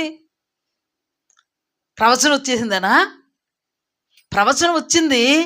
ప్రవచనం నెరవేర్పుకు కూడా నువ్వు చేయాల్సిన క్రియలు ఉన్నాయి. ఆ ప్రవచనం నెరవేరాలన్నా, ఆ ప్రవచనం నెరవేరకూడదన్నా విశ్వాసిగా నీ చేతుల్లోనూ, దైవజనులుగా మా చేతుల్లోనూ ఉందా లేదా? ఇది వాక్యమా కాదా? మనకు దేవుడు బయలుపరుస్తున్నటువంటి అతీతమైనటువంటి సత్యాలలో నుండి, కోణాలలో నుండి ఒక్క మారు కాదు, 2 మారు కాదు, అనేక మారులు దేవుడు చెప్తున్నాడు. ప్రవచనం వచ్చినంత మాత్రాన, దర్శనం ఉన్నంత మాత్రాన, స్వప్నం ఉన్నంత మాత్రాన, ప్రత్యక్షత ఉన్నంత మాత్రాన, వాగ్దానం ఉన్నంత మాత్రాన ఆ క్రియలలోనే ఉంటే అప్పుడు విజయం వస్తుంది. అర్థమైందా? చాలా జాగ్రత్తగా వినండి. ఈ రోజున ఏంటి? ఆగస్టు 15 కదా, దాని గురించే వినండి, జాగ్రత్తగా వినండి. అతని చేతుల్లో ఉంది. ఇప్పుడు బెస్ట్ ఎగ్జాంపుల్ చెప్తాను నేను. సౌలు ఉన్నాడా? మీకు తెలుసు కాబట్టి చెప్తున్నాను ఎగ్జాంపుల్ 2-3 ముక్కల్లో. ఇప్పుడు సౌలును అమాలేకీయులు ఆకాశము కింద ఉండకుండా నాశనం చేస్తానని దేవుడు కంకణం కట్టుకున్నాడు. ఆ కంకణంలో పాత్రను పోషించడానికి దేవుడు సౌలుక పని అప్పగించాడు. కానీ ఇప్పుడు దేవుడు కంకణం కట్టుకున్నాడు, ఉద్దేశం కలిగి ఉన్నాడు. ఆ ఉద్దేశాన్ని నెరవేర్చాలన్నా నెరవేర్చకూడదన్నా సౌలు చేతుల్లో ఉంది. ఇప్పుడు సౌలు నెరవేర్చాడా, నెరవేర్చలేదా? ఆ నెరవేర్చిన కారణాన్ని అదే సౌలుకు నాశనం అయింది. అర్థమైందా? ఇప్పుడు చెప్పు, నీ చేతుల్లో ఉందా లేదా? అందుకు ఊగిపోకు, ఆగిపో, నిదానంగా ఉండు, వాక్యానుసారంగా ఉండు, అర్ధమర్థంగా ఉండకు. దేవుని చేత ఏర్పాటు చేయబడినటువంటి నీ దైవజనుడు చాలా అతీతంగా అర్థమయ్యే విధానంలో పరిశుద్ధాత్మ ఆవేశంతో ఎక్కడికక్కడ నీకు బోధ చేస్తూనే ఉన్నారు. హల్లెలూయా. ఇప్పుడు ఆ బోధలో నిలబడాల్సింది నువ్వా, నేనా? ఆ వాగ్దానం స్వతంత్రించుకోవాల్సింది నువ్వా, నేనా? ఇప్పుడు చూడండి, ఎలీషా అన్నాడు, యెహోవా రక్షణ బాణం నిశ్చయముగా నీవు హతం చేస్తావు అన్నాడు. 3 సార్లు బాణం వేసాడు. 6 సార్లు కానీ 5 సార్లు కానీ వేయని కారణాన నీకు విజయం 3 సార్లు వస్తుంది, కానీ వాళ్ళని నాశనం చేయలేవు. ఇప్పుడు సౌలు నాశనం చేయలేదు, దాన్ని బట్టి సౌలు ఏమైపోయాడు? నాశనం అయిపోయాడు. ఇప్పుడు నువ్వు నాశనం చేసుకోలేదనుకో, సాతానుకు సంబంధించిన వాటిని ఉంచుకోకుండా నీ వాటిని ఉంచుకున్నావనుకో, వాటిని నాశనం చేసుకోలేదనుకో, ఎవరు పోతారు? ఎవరు పోతారు? అర్థమవుతుందా వాక్యం? ఎవరు పోతారు? కానీ మన జీవితంలో ఆడు తప్పు, నాకు బయలుపరచబడుతున్న విషయాలు ఇప్పుడు చెప్తున్నాను నేను. మన జీవితంలో ఆ మేనేజర్ తప్పు, మన జీవితంలో ఆ సార్ తప్పు, మన జీవితంలో ఆ పాస్టర్ తప్పు, మన జీవితంలో మా ఆయన తప్పు, మన జీవితంలో మా ఆవిడ తప్పు, మన జీవితంలో మా పిల్లల తప్పు. నీదేది తప్పు లేదా బాబు? ఒక్క మాట చెప్పిన తప్పు అంతా నీది. వాక్యం తెలుసు, బోధ తెలుసు, ఎలా జీవిస్తే దేవుడు కార్యాలు జరుగుతాయో తెలుసు, ఎలా జీవించకపోతే దేవుడు కనికరిస్తాడో తెలుసు. తెలిసి ఎవరి చేతుల్లో ఇంతవరకు దేవుడు దృష్టాంతాలు ఎవరి చేతుల్లో ఉన్నాయని బయలుపరిచాడు. ఓ భూమి ఆకాశములు గతించిపోయినను దేవుని మాటలలో సున్నైనా పొల్లైనా తప్పదంటున్నారు కదా సేవకులు. ఆయన ఎప్పుడు తప్పడు. నువ్వు అనుకూలంగా ఉంటే నీకు మేలు చేస్తానన్న విషయంలోనూ తప్పడు, నువ్వు ప్రతికూలంగా ఉంటే కీడైపోద్ది అన్న విషయంలోనూ తప్పడు. కొంతమంది తమ జీవితంలో సాఫీగా సాగే దాంట్లో నిప్పులు కుంపడ తెచ్చుకుని దేవుడు అంటే ఏంటో పట్టనట్టుగా, దేవుని వాక్యం అంటే ఏంటో పట్టనట్టుగా, దైవజనులు ఎందుకు బోధిస్తున్నారో పట్టనట్టుగా ఆ బోధ వినకుండా నిద్రావస్థలో జోగుతూ, నిద్రావస్థ అంటే ఇదే కాదు, బయటికి వెళ్ళి నీళ్లు తాగడాలు, అలాగలాగా ఆలోచించుకోవడాలు, వాక్యం మీద దృష్టి లేకపోవడాలు, ముళ్ళ మీద కూర్చున్నట్టుగాను. ఎవరికైతే వాళ్ళకి వాక్యం ఉన్నారు అలాగా ముళ్ళ మీద కూర్చున్నట్టుగాను ఎక్సైట్ అయిపోయి హల్లెలూయా ఆమేన్ వాగ్దానం వచ్చిందంటేనే ఎప్పుడు దైవజనం నోట నుండి ఒక శుభవర్తమానం వచ్చిందంటే ఆమేన్ ఆమేన్ హల్లెలూయా. అంతేగాని నీ బ్రతుకులో ఈ విరోధమైన పరిస్థితి వచ్చిందంటే ఆమేన్ అన్నావా? అవును కదా, నా గురించి వస్తున్నట్టుంది, అమ్మ నాకు ఒక మంచి విషయం దేవుడు తెలియపరుస్తున్నాడు, అయితే అయింది కానీ భలే తెలియపరుస్తున్నాడు, నాకు నా లోటు భలే తెలియపరుస్తున్నాడు, నా చీకటి భలే తెలియపరుస్తున్నాడు, నా బ్రతుకు భలే తెలియపరుస్తున్నాడు అని అనుకుంటే బాగుపడతా. లేకపోతే హోరాములాగా ఏమైపోతా, కీడికి వెళ్ళిపోతా. ఇప్పుడు నీ చేతుల్లోనే ఉంది, నీ బ్రతుకు మీద ఆధారపడి ఉంది వాగ్దానం, ప్రవచనం నీ జీవితం మీద ఆధారపడి ఉంది, నీ స్థితి మీద, నీ గతి మీద ఆధారపడి ఉంది. ఏమండి ఎన్ని తెగలు చూసాం? ఎలీషా అతీతమైనటువంటి తెగను చూస్తున్నామండి. హల్లెలూయా. యెహోరాం దేవుని విషయంలో పనికి మాలినటువంటి అనుభవాలు కలిగిన వాడు. ఏ తెగలు ఉండాలి మనం? నువ్వు విశ్వాసమైనా దైవజనుడు అయినా ప్రతి ఒక్కడికి కూడా ఉంది దేవుని వాక్యం, ప్రతి ఒక్కరికి ఉంది దేవుని వాక్యం. ఆ దేవుని వాక్యంలో దైవజనుడుగా నేనైనా విశ్వాసిగా నువ్వైనా నిలబడాలి. ఎవరి చేతుల్లో ఉందో సుస్పష్టంగా దేవుడు మాట్లాడుతున్నాడే. ఈ తెగ ఎలాగుంది? ఈ ఫస్ట్ దాంట్లో చూపించాను, దైవజనుడా దేవుని వైపుకు చూస్తున్నవాడు. ఒక మాటలో చెప్పాలంటే ఆ దేశానికి కొంత మట్టుకు మేలు విజయం వచ్చిందంటే దైవజనుడు ముఖం చూసి. అందుకే దేవుని వాక్యంలో ఏర్పాటు చేయబడిన వారిని గురించి శ్రమ దినాలు కుదించబడతాయి అని ఉంటుంది సువార్తల్లో. ఏర్పాటు చేయబడిన వాళ్ళు దేవుని వైపుకు చూస్తూ అహర్నిశల దివారాత్రులు పరిశుద్ధతతో, నమ్మకత్వంతో, యథార్థతతో దేవా నీవు అప్పగించిన సేవ, నీవు అప్పగించిన మందని దేవుని వైపుకు చూస్తూ ఉంటారు. ఆ నిజమైనటువంటి దైవజనును బట్టి ఒకవేళ మన కుటుంబాల్లో మేలు జరిగాయేమో, ఉపకారాలు జరిగాయేమో, ఆ రోజున కూడా దేశంలో మేలులు చేయడానికి, ఉపకారాలు చేయడానికి హోరాం అనబడే రాజులో కానీ రాజ్యంలో కానీ ఏసవిత్ అంటారు కదా, మరి అదేంటో అర్థం నాకు తెలియదు. ఏసవిత్ అంటారు, ఎంత కూడా లేదు, ఎంత కూడా లేదు. ఈరోజు నీ కుటుంబంలో ఎంత కూడా లేకపోతే, వ్యక్తిగతంగా నీ జీవితంలో ఎంత కూడా లేకపోతే మరి మేలులు పొందుకున్నావు ఎవరి వలన? మేలులు నీ ప్రార్థన ఆలకించాడా? యెహోరాము గోనె పట్టు కట్టుకున్నాడు, ఆలకించేసాడా దేవుడు ప్రార్థన? యెహోరాము ఉపవాస ప్రార్థన. ఏ ప్రార్థనమ్మా? ఉపవాస ప్రార్థన. యెహోరాం బ్రతుకు పాపం, తన ప్రజల్ని పాపంలోకి నడిపిస్తాడు. మరి ప్రార్థనలో పాపంలో ఉన్నాను, పాపంలోకి నడిపించాను ఒప్పుకున్నావా? ఒప్పుకోం. ఏం చేసావు? ప్రభువా క్షామం వచ్చేసింది తండ్రి, నువ్వు నమ్మదగిన దేవుడు, మేలు చేయ దేవుడు, కృపామయుడు, కనికర సంపన్నుడు, దయాదాక్షిణ్యపూర్ణుడు, అత్యంత కృపయు జాలియు కలిగిన దేవుడు తండ్రి, కరువును తీసే నాయన కరువును తీసే.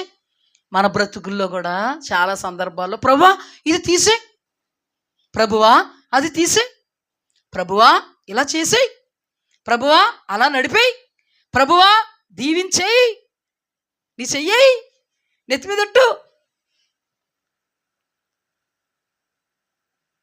యెహోరాము ఒకవేళ ప్రత్యక్ష విగ్రహారాధన చేశాడు, తన ప్రజలను ప్రత్యక్షంగా విగ్రహారాధనకు నడిపాడు. కానీ సౌలు పరోక్ష విగ్రహారాధన చేశాడు. వాక్యం వినలే, దేవుని మాట వినలే, తనకి ఏది తోస్తే అది తీరా వాళ్ళ మీద వీళ్ళ మీద పెడతాం. ఏవయ్యా ఇది తెచ్చావు, ఇవన్నీ అర్రంకులేంటి? అర్రంకులే ప్రజలు తెచ్చిమ్మన్నారు. ఎవరు? ప్రజలు. నువ్వు కూడా ఎందుకు అలా జరిగిందంటే ఆడు మంచోడు కాదు, ఎందుకు ఇలా జరిగిందంటే ఈవిడ మంచిది కాదు, ఎందుకు అలా జరిగిందంటే ఆడున్నాడే మంచోడు కాదు, నువ్వు మంచోడు, నువ్వు మంచిదాను. సమస్య అస్సలు నీ వల్ల రాదు బాబు. అసలు సమస్యకు నువ్వు మూలాధారం కాదు, మూల కారణం కాదు. చుట్టుపక్కల నలుదిశల సుడువడుల్లాగా సమస్యలన్నీ నువ్వు యోబు కాబట్టి నిన్ను చుట్టుముట్టేస్తున్నాయి కదమ్మా. అమ్మకు చెప్తే ఆడు అలా చేసేస్తున్నాడు, ఇలా చేసేస్తున్నాడు. భర్తకు చెప్తే ఏమంటే ఆవిడ ఇలా చేసేస్తుంది. పిల్లలకు చెప్తే వాళ్ళు ఎలా చేసేస్తున్నారా మనల్ని, నువ్వేం చేస్తలేదమ్మా. యెహోరాము ఏమంటాడు? యెహోరాము ఏమంటాడు? తప్పెవరిది? యెహోవా. ఇంకా మేడ మీద తలకాయ ఉండకూడదు. ఎవరికి? ఏమనుకున్నావు నువ్వు? ఆయన అసలు ప్రార్థన చేయట్లేదు అనుకున్నాను, తిని పడుకుంటున్నాడు అనుకున్నాను, ఈ మధ్యకాలంలో బయట ప్రయాణాలు ఎక్కువైపోయినాయి అనుకుంటున్నాను, మన గురించి పట్టించుకోవట్లేదు అనుకుంటున్నాను. దేవుడు ఏం చెప్పాడు? ఎలీషాలో ఏమి కీడు పంపింది నేను. ఈ పనికి మాలిన అనుభవంలో ఉన్నవాడు ఏమన్నాడు తెలుసా? దేవుడే వద్దు నాకు.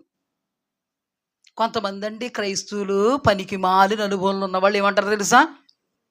ఎంతవరకు ఆయన్నే పట్టుకొని ఉన్నాను,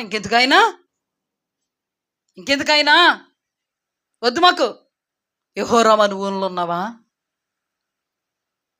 కొంతమంది అంటున్నారు కదమ్మా, అయ్యా అంటున్నారు కదా కొంతమంది, ఏం చేశాడు దేవుడు మాకు అన్నారా? సార్వత్రిక సంఘం లేరా? అమెరికాలో కూడా ఓ సంఘం ఉంది, ఆస్ట్రేలియాలో సంఘం ఉంది. వీళ్ళందరూ ఎవరో సార్వత్రిక సంఘం. అంతెందుకు మన ఎరడోని క్యాంపులో 2 సంఘాలు ఉన్నాయి. అర్థమైందా? కానీ ఎవరిలో ఉందండి? ఎవరి చేతుల్లో ఉంది? మన చేతుల్లో ఉంది. హల్లెలూయా. దేవుని వాక్యం నేలారోపణ చెయ్యని భయముతో కూడిన భక్తి చేయి. నీ భయముతో కూడిన భక్తి నీకు ధైర్యం పుట్టిస్తుంది. హల్లెలూయా. దేవుని వాక్యాన్ని బట్టి యెహోరాము పరిస్థితి నీకు అర్థమైందే, నీ పరిస్థితి నీకు అర్థమైతే బాగుపడతావు. యెహోరాము పరిస్థితి అర్థమైతే బాగుపడవు నువ్వు.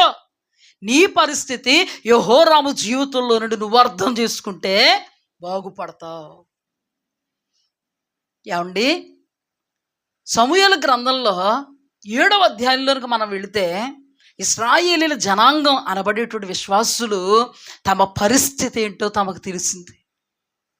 20 సంవత్సరాలుగా శత్రువుల చేత బాధింపబడుతున్నప్పుడు దైవజనుడు లేడా? అక్కడ ఉన్నాడా లేదా? మరి ఎందుకు బాధపడ్డారు? ఎలీషా లేడా? అక్కడ ఉన్నాడా లేదా? మరి ఎందుకు క్షామం వచ్చింది? సమూయేలు లేడా? అక్కడ ఉన్నాడా లేదా? మరి ఎందుకని వాళ్ళకి అంత ఉపద్రవం కలిగింది? దైవజనుడు ఆయన యొక్క ప్రార్థన నీ నిమిత్తం ఆయన ఆలకించి మేలులే చేస్తాడు. కానీ నీ జీవిత కాలం అంతా అది రొటీన్గా జరగదు. ఒక మాటలో చెప్పాలంటే సమూయేలు ఉన్నాడు, ఇశ్రాయేలీలు యెహోవాను అనుసరించాలని మనస్సులో తీర్మానం చేసుకుని, అయ్యో మా బ్రతుక్కి మా జీవితానికి కారణం ఏంటి? అపజయ పాలైపోయాం, మందస్సం పట్టబడింది, దైవజనుడు చనిపోయారు, ఫిలిష్తీయులేమో మన మీద ఏలుబడి చేస్తున్నారు, శత్రువులు అంటే కీడొచ్చేసింది మన మీదకి. యెహోవాను అనుసరింప ఏం చేస్తున్నారు? దుఃఖము సలుపుతున్నారు. అప్పుడు సమూయేలు ఎంటర్ అయ్యి, మీలో పాపం ఉంది, ఈ పాపమును మీరు ఒప్పుకొని విడిచిపెడితే మీ దేశములకు స్వస్థత అనబడేటువంటి మేలు వస్తుంది. హల్లెలూయా. నా పేరు పెట్టబడిన నా జనులు తమ్మును తాము తగ్గించుకొని ప్రార్థన చేసి నన్ను వెదికి చెడు మార్గములు విడిచిన ఎడల ఆకాశం నుండి వారి ప్రార్థన ఆలకించి దేశాన్ని స్వస్థపరుస్తా. ప్రార్థన ఒక్కటే చేస్తే కాదు. అలాగైతే యెహోరాము ఉపవాస ప్రార్థన చేస్తున్నాడు. చాలామంది దైవజనులు తమ వాక్యంలో మీ ఇంట్లో ఏముండాలి? ప్రార్థన ఉండాలి. నీకేమన్నా లేకపోతే నీ ఇంట్లో ప్రార్థన ఉండాలంటున్నారు. మరి యెహోరాము ఇంట్లో ఏముంది? మరి ఏంటి అమ్మా చెప్పండి అమ్మా, యెహోరాము ఇంట్లో ఏముంది? మరి నీ ఇంట్లో ఏముంది? ఉందా? ఉందా? అయ్యో, మరి యెహోరాము ప్రార్థన విన్నాడు దేవుడు. అందుకే ఎలా మాట్లాడాడు? పరాకు మాటలు. మతిపోతే మాట్లాడతారు కదా. యాక్సిడెంట్ అయితే ఇక్కడ ఏదన్నా చిన్న మెదడు దెబ్బ తగిలింది అనుకో, ఏం కుదిరేద్ది? స్థిరం వరం లేని మాటలు అంటారు. స్థిరం వరం లేని మాటలు. ఈ రోజున మన ఆధ్యాత్మికమైన జీవితంలో స్థిరం వరం లేకుండా మాట్లాడుతున్నామేమో, అడ్డు అదుపు లేకుండా మాట్లాడుతున్నామేమో, అర్ధరాహిత్యంగా మాట్లాడుతున్నామేమో, అర్థం చేసుకోకుండా మాట్లాడుతున్నామేమో యెహోరాములాగా. కానీ మీ పాపమును ఒప్పుకొని విడిచిపెట్టండి అన్నాడు. ఒట్టి ప్రార్థన కాదండి దేవునికి, ఉపవాస ప్రార్థన కాదండి దేవుడికి. నిన్ను నువ్వు తగ్గించుకోవడం అంటే తెలుసా? దేవుని వాక్యాన్ని బట్టి నీలో తప్పిదములు ఏమున్నాయో వాటన్నిటిని నువ్వు ముందు గ్యాదర్ చేయి. ఆ తప్పిదములను బట్టి ఒప్పుకో, పశ్చాత్తపడు. నేను ఇలాంటి దాన్ని, నేను ఎలా ఉన్నాను తండ్రి, నేను ఎలా ఉన్నానయ్యా అని సహోదరులు కానీ యవ్వన బిడ్డలం కానీ దేవుని సన్నిధిలో ఒప్పుకొని మళ్ళీ ఏం చేయాలండి? విడిచిపెట్టాలి. నీళ్లు పారబోసినట్టుగా మన పాపాలు పారబోయాలి. నీళ్ళు ఎప్పుడైతే పారబోస్తామో అవి ఎత్తుకోవడానికి వీలు లేదు. అలాగే మన పాపాలు మరలా మన ఒడిలో పెట్టుకోవడానికి వీలు లేనంతగా వాటిని విసర్జించి దేవుని వైపుకి తిరిగితే అప్పుడు కీడును తొలగించాడు దేవుడు. హల్లెలూయా. మేలు చేశాడు దేవుడు. హల్లెలూయా. అద్భుతం చేశాడు దేవుడు. హల్లెలూయా. నిజంగా ఆయన అద్భుతకరుడు కాదా? ఆశ్చర్యకరుడు కాదా? మహాశ్చర్య సూచక కార్యాలు చేయలేడా? విడుదల ఇవ్వలేడా? స్వస్థత ఇవ్వలేడా? మహత్కార్యము చేయలేడా? అని జీవితంలో చేయగలడు. ఆయన ఉన్నవాడని వాడు ఉండునని వాడు చెయ్యడానికి నీ యొద్ద అవకాశం ఉండాలి. దేవుడు చేయలేడా? చేయగలడా? కొంతమంది అంటారు, దేవుణ్ణే పట్టుకుని ఉన్నామండి, ఆయన్నే చూస్తున్నామండి, ఏ కార్యము జరగలేదటండి. దేవుడు తప్పమ్మా. మీరు అన్న మాటను బట్టి దేవుడు తప్పు. ఈ లెక్కలు నువ్వు ఒప్పు. ఇప్పుడు నువ్వు ఒప్పు కాబట్టి దేవుడు తప్పు చేస్తున్నాడు. ఇప్పుడు నీకు కార్యం చేస్తే ఒప్పు చేసినట్టు కాదు. చూడండి సహోదరులు ఎంత చక్కగా అంటున్నారు. కాదు, మనం ఎందుకంటే మనం తెలివైన వాళ్ళు గమ్మును పట్టుకుంటారని పాస్టర్ గారు అర్థమైపోద్దేమో. వాళ్ళు చూడండి, అవును కాదు చెప్పండి. ప్రభు చేయలేడా? చేయగలడు. నీకు ఇచ్చిన వాగ్దానం నెరవేర్చలేడా? ప్రవచనం నెరవేర్చలేడా? నెరవేర్చగలడు. అంత అయిపోయింది, ఇంకెక్కడ నెరవేరుద్ది? అప్పుడు నువ్వేమనుకుంటావు? ప్రవచనం వచ్చింది కానీ పాస్టర్ గారు ఏమన్నా తేడా చెప్పుకుంటారు. నువ్వు చాలా మంచి పాపం పాస్టర్ గారిలోనే తేడా ఉందమ్మ. పాపం ఇప్పుడు వరకు జరిగిపోయినవి అన్నీ కూడా తేడా కాదు. పాపం ఇప్పుడు తేడా వచ్చేసింది. నీలో ఉంది తేడా. చూడండి, జాగ్రత్తగా ఆలోచిస్తే అక్కడ అద్భుతం చేశాడండి. వడగండ్ల వర్షం పంపాడు, మెరుపులు పుట్టించాడు. సమూయేలు ఉన్నంత వరకు కూడా వాళ్ళు దేవుడికి అనుకూలంగా ఉన్నందున సమూయేలు ఆశీర్వాదకరంగా ఉండగలిగాడు. హల్లెలూయా. సమూయేలు ఉన్నంత వరకు ఫిలిస్తీన్లు జడిశారంట రావడానికి. అర్థమైందా?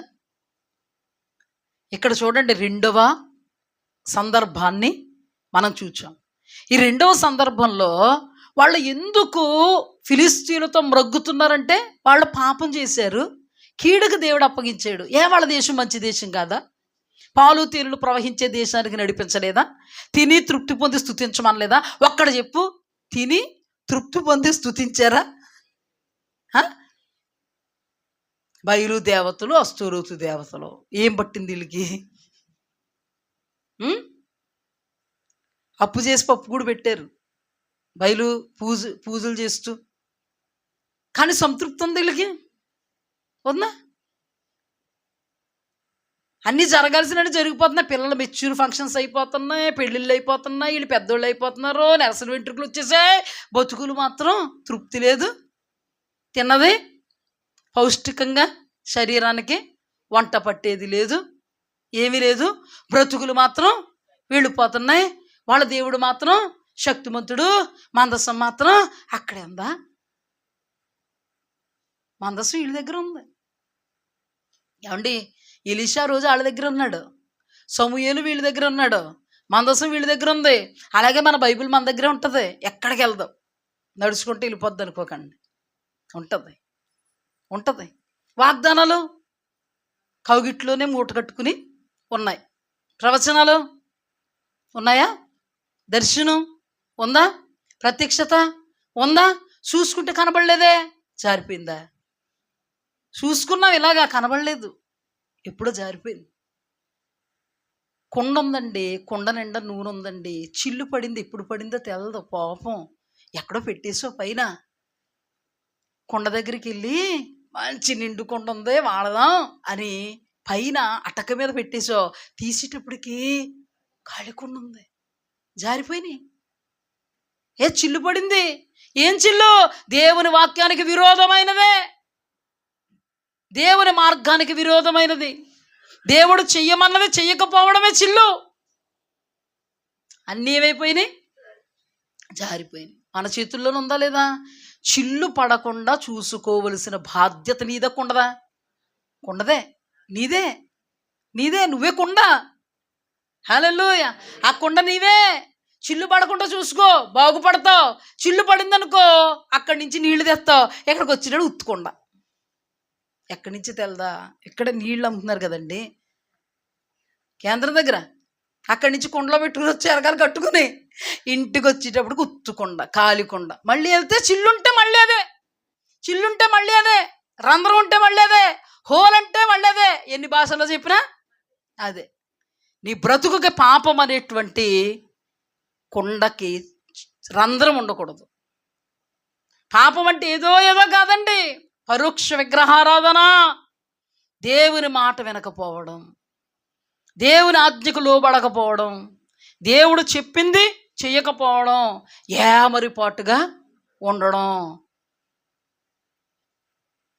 ఏమరిపాటుగా ఉండడం, పట్టనట్టుగా, డోంట్ కేర్ అన్నట్టుగా ఉండడం.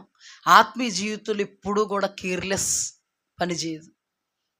ఎప్పుడు కూడా ఆత్మీయ జీవితంలో కలిగిన దాన్ని గట్టిగా పట్టుకోవాలండి, లేకపోతే జారిపోయేటువంటి ప్రమాదం ఉంది. కానీ ఇక్కడ చూడండి, రెండవ సందర్భంలో మనం ఏం చూసాం? వాళ్ళ తప్పిదాలు ఒప్పుకుని విడిచిపెట్టి ఉపవాసంతో దేవుడి సన్నిధిలో కడుపు కట్టుకొని ప్రార్థన చేస్తే దేవుడు వాళ్ళ దేశానికి స్వస్థత ఇచ్చాడు. హల్లెలూయా.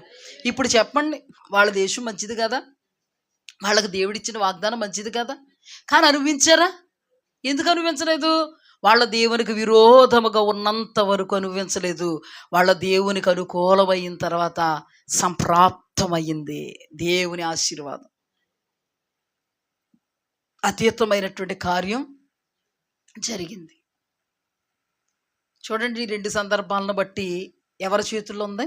ఇప్పుడు చూడండి, సమూయేలు అలా చెప్పాడు, మీరు మీ పాపాలు ఒప్పుకోండి, మీరు తిరగండి, ఈ వైపుగా తిరగండి, ఇటువైపుగా తిరగండి అన్నాడు. ఏం పాపం చేయడం ఏంటి అని అన్నారు అనుకో, సపోజ్ జరుగుద్దా కార్యం? ఆయన చెప్పింది చెప్పినట్టుగా చేసినందుకు జరిగింది. హల్లెలూయా. ఇప్పుడు ఎవరి చేతుల్లో ఉందంతా? ఇందులోంచి కూడా మన చేతుల్లో ఉంది. ఎన్ని తెగలు ఉన్నాయి ఇక్కడ? యెహోరామును చూస్తున్నాం, యెహోరాము జనాంగాన్ని చూస్తున్నాం, సమూయేలును చూస్తున్నాం, సమూయేలు జనాంగం అనబడే ఇశ్రాయేలుని చూస్తున్నాం, ఎలీషాను చూస్తున్నాం, ఎలీషా జనాంగాన్ని చూస్తున్నాం. ఇందులో ఎలీషా కానీ సమూయేలు కానీ దేవుణ్ణే చూసుకుంటున్నారు. హల్లెలూయా, హల్లెలూయా.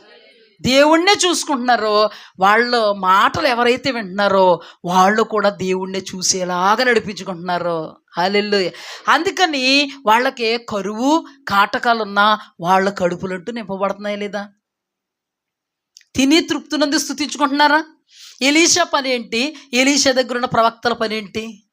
ఇక్కడ క్షామం ఉన్నా అక్కడ అద్భుతాలు జరుగుతున్నాయి, తింటారు, త్రాగుతారు, తృప్తి నందుతారు, స్తుతించుకుంటుంటారు. ఇదే వీళ్ళు పని. హల్లెలూయా. యెహోరాం పని ఏంటి? ఎలీషా మేడ మీద తలకై తీద్దామా, ఉపవాస ప్రార్థన చేద్దామా? ఎవరిదో తప్పు, అందుకే ఈ కీడు, ఇది నా ఒప్పు, ఇది నా సత్యం, ఇది నా ఆలోచన. బాగుపడ్డాడండి యెహోరాం. యెహోరాం జనులు బాగుపడ్డారా? బాగుపడలేదు. కానీ సమూయేలు చెప్పిన మాట విన్నప్పుడు సమూయేలు జనులు బాగుపడ్డారా?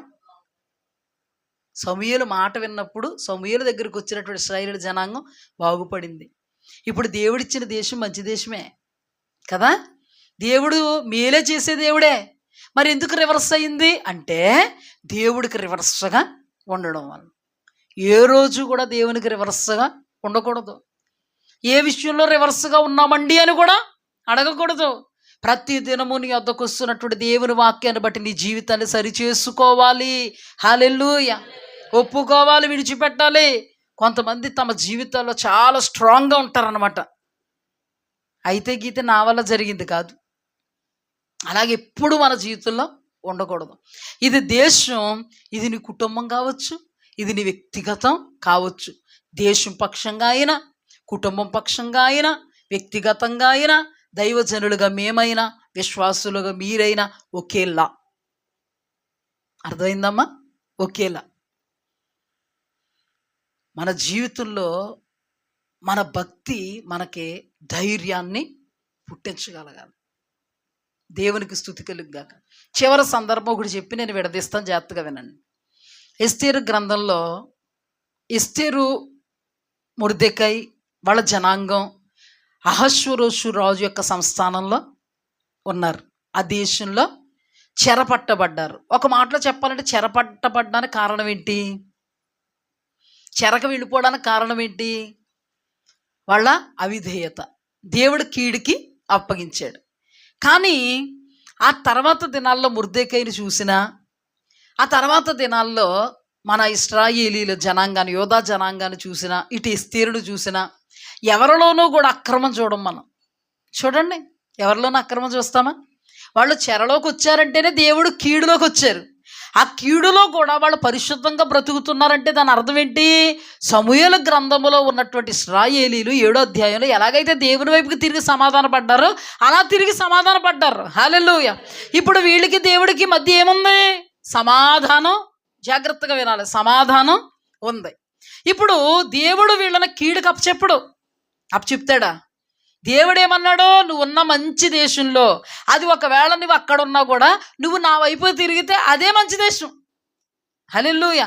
మనం ఎక్కడున్నా దేవునికి అనుకూలంగా తిరిగితే అదే మంచి. ఆఖరికి శ్మశానంలో ఉన్నా మనం దేవునికి అనుకూలంగా ఉంటే అది మనల్ని ఏమీ చేయలేదు. మన దేవుడు మన పక్షంగా ఉంటారు.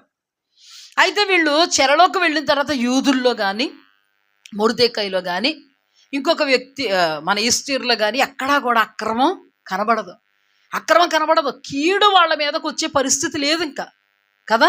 దేవుడు అప్పగిస్తాడండి క్రమంగా ఉన్నప్పుడు, పరిశుద్ధంగా ఉన్నప్పుడు దేవుడు అప్పగిస్తాడా? కానీ హామాను మొర్దెకై వంగక నమస్కారం చేయలేదని కుట్ర పన్ని ఈ మంచిగా దేవునికి అనుకూలంగా ఉన్న వాళ్ళ మీద ఏం చేశాడు? కుట్ర పన్నాడు, అభాండాలు మోపాడు, లేని మాటలు పుట్టించాడు, శాసనం పుట్టించాడు. మొత్తం ఇశ్రాయేలు జనాంగం అంతా, యోధా జనాంగం అంతా ఒకే రోజు చనిపోవాలని సంతకం చేయించాడు. నేను మొదట ఒక మాట చెప్పాను, మీకు గుర్తుందా? ఇదిగో దీవెనకరమైన మేలుకరమైన మార్గం అంటాడు దేవుడు. ఆ మార్గంలో వెళుతుంటే మనకు మేలే చేస్తాడు. ఒకవేళ ఆ మార్గంలో వెళుతున్నప్పుడు మన కీడున్నా ఆ కీడును మేలు చేస్తాడు. అవునా? ఇప్పుడు చూడండి, వీళ్ళు భక్తి వీళ్ళకి ఏం పుట్టించింది? ధైర్యం. అనుకుని ఉంటారు వాళ్ళు, మేము దేవునికి అనుకూలంగా ఉన్నాం, విరోధంగా లేవు. అందుకని ధైర్యముతో దేవుడు కృపాసనం యొద్దకు ఉపవాసంతో వెళ్ళారు. మొర్దెకై వెళ్ళాడు, యూదులు వెళ్ళారు, ఎస్తేరు వెళ్ళింది. అప్పుడు దేవుడు ఏం చేశాడు? కార్యం చేశాడు. ఎవరి ద్వారా? అన్యరాజు ద్వారా. హల్లెలూయా. దేవునికి స్తుతి కలుగుగాక. అర్థమైందా నీకు? అంటే ఇప్పుడు మన జీవితంలో దేవుడు పంపించే కీడు ఉంటుంది, సైతానుగాడు శోధించే శోధన ఉంటుంది. ఇప్పుడు మనం అర్థం చేసుకోవాల్సింది, కన్ఫ్యూజన్లో ఉండకుండా అసలు మనం కీడులో ఉన్నామా, సాతాను శోధనలో ఉన్నామా? ఈ రెండు చాలా ప్రాముఖ్యం. సాతాను శోధనలో కానీ ఉన్నామా, కీడు కూడా మేలవుద్ది. హల్లెలూయా. ఎందుకంటే ఎస్తేరు, మొర్దెకై, యూదులు ఉపవాసంతో ప్రార్థన చేసినప్పుడు ఆ కీడే వాళ్ళకి మేలుకరమైన సంకేతంగా మారింది. హల్లెలూయా. కానీ వీళ్ళకి దేవుడే కీడును పంపిస్తే, దేవుని వైపుకి తిరిగితే ఆ కీడును తీసి మేలుకరంగా నడిపించాడు దేవాది దేవుడు. ఇప్పుడు చెప్పండి, మనం ఏ కేటగిరీలో ఉన్నాం? దైవజనులుగా మేమైనా, విశ్వాసులుగా మీరైనా, మనకిచ్చిన దేశం మంచి దేశం, లేదా మనకిచ్చిన కుటుంబం మంచి కుటుంబం, లేదా మనకిచ్చిన బ్రతుకు జీవితం మంచి జీవితం, మనకు అనుగ్రహించిన సమస్తము కూడా మంచిదే.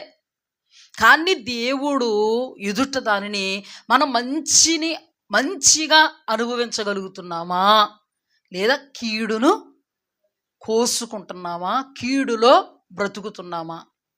లేదా మనం యథార్థంగా దేవుని ఎదుట ఉన్నప్పుడు, సాతానుడు శోధిస్తున్నప్పుడు అది మనకు మేలవుతుంది తప్పకుండా.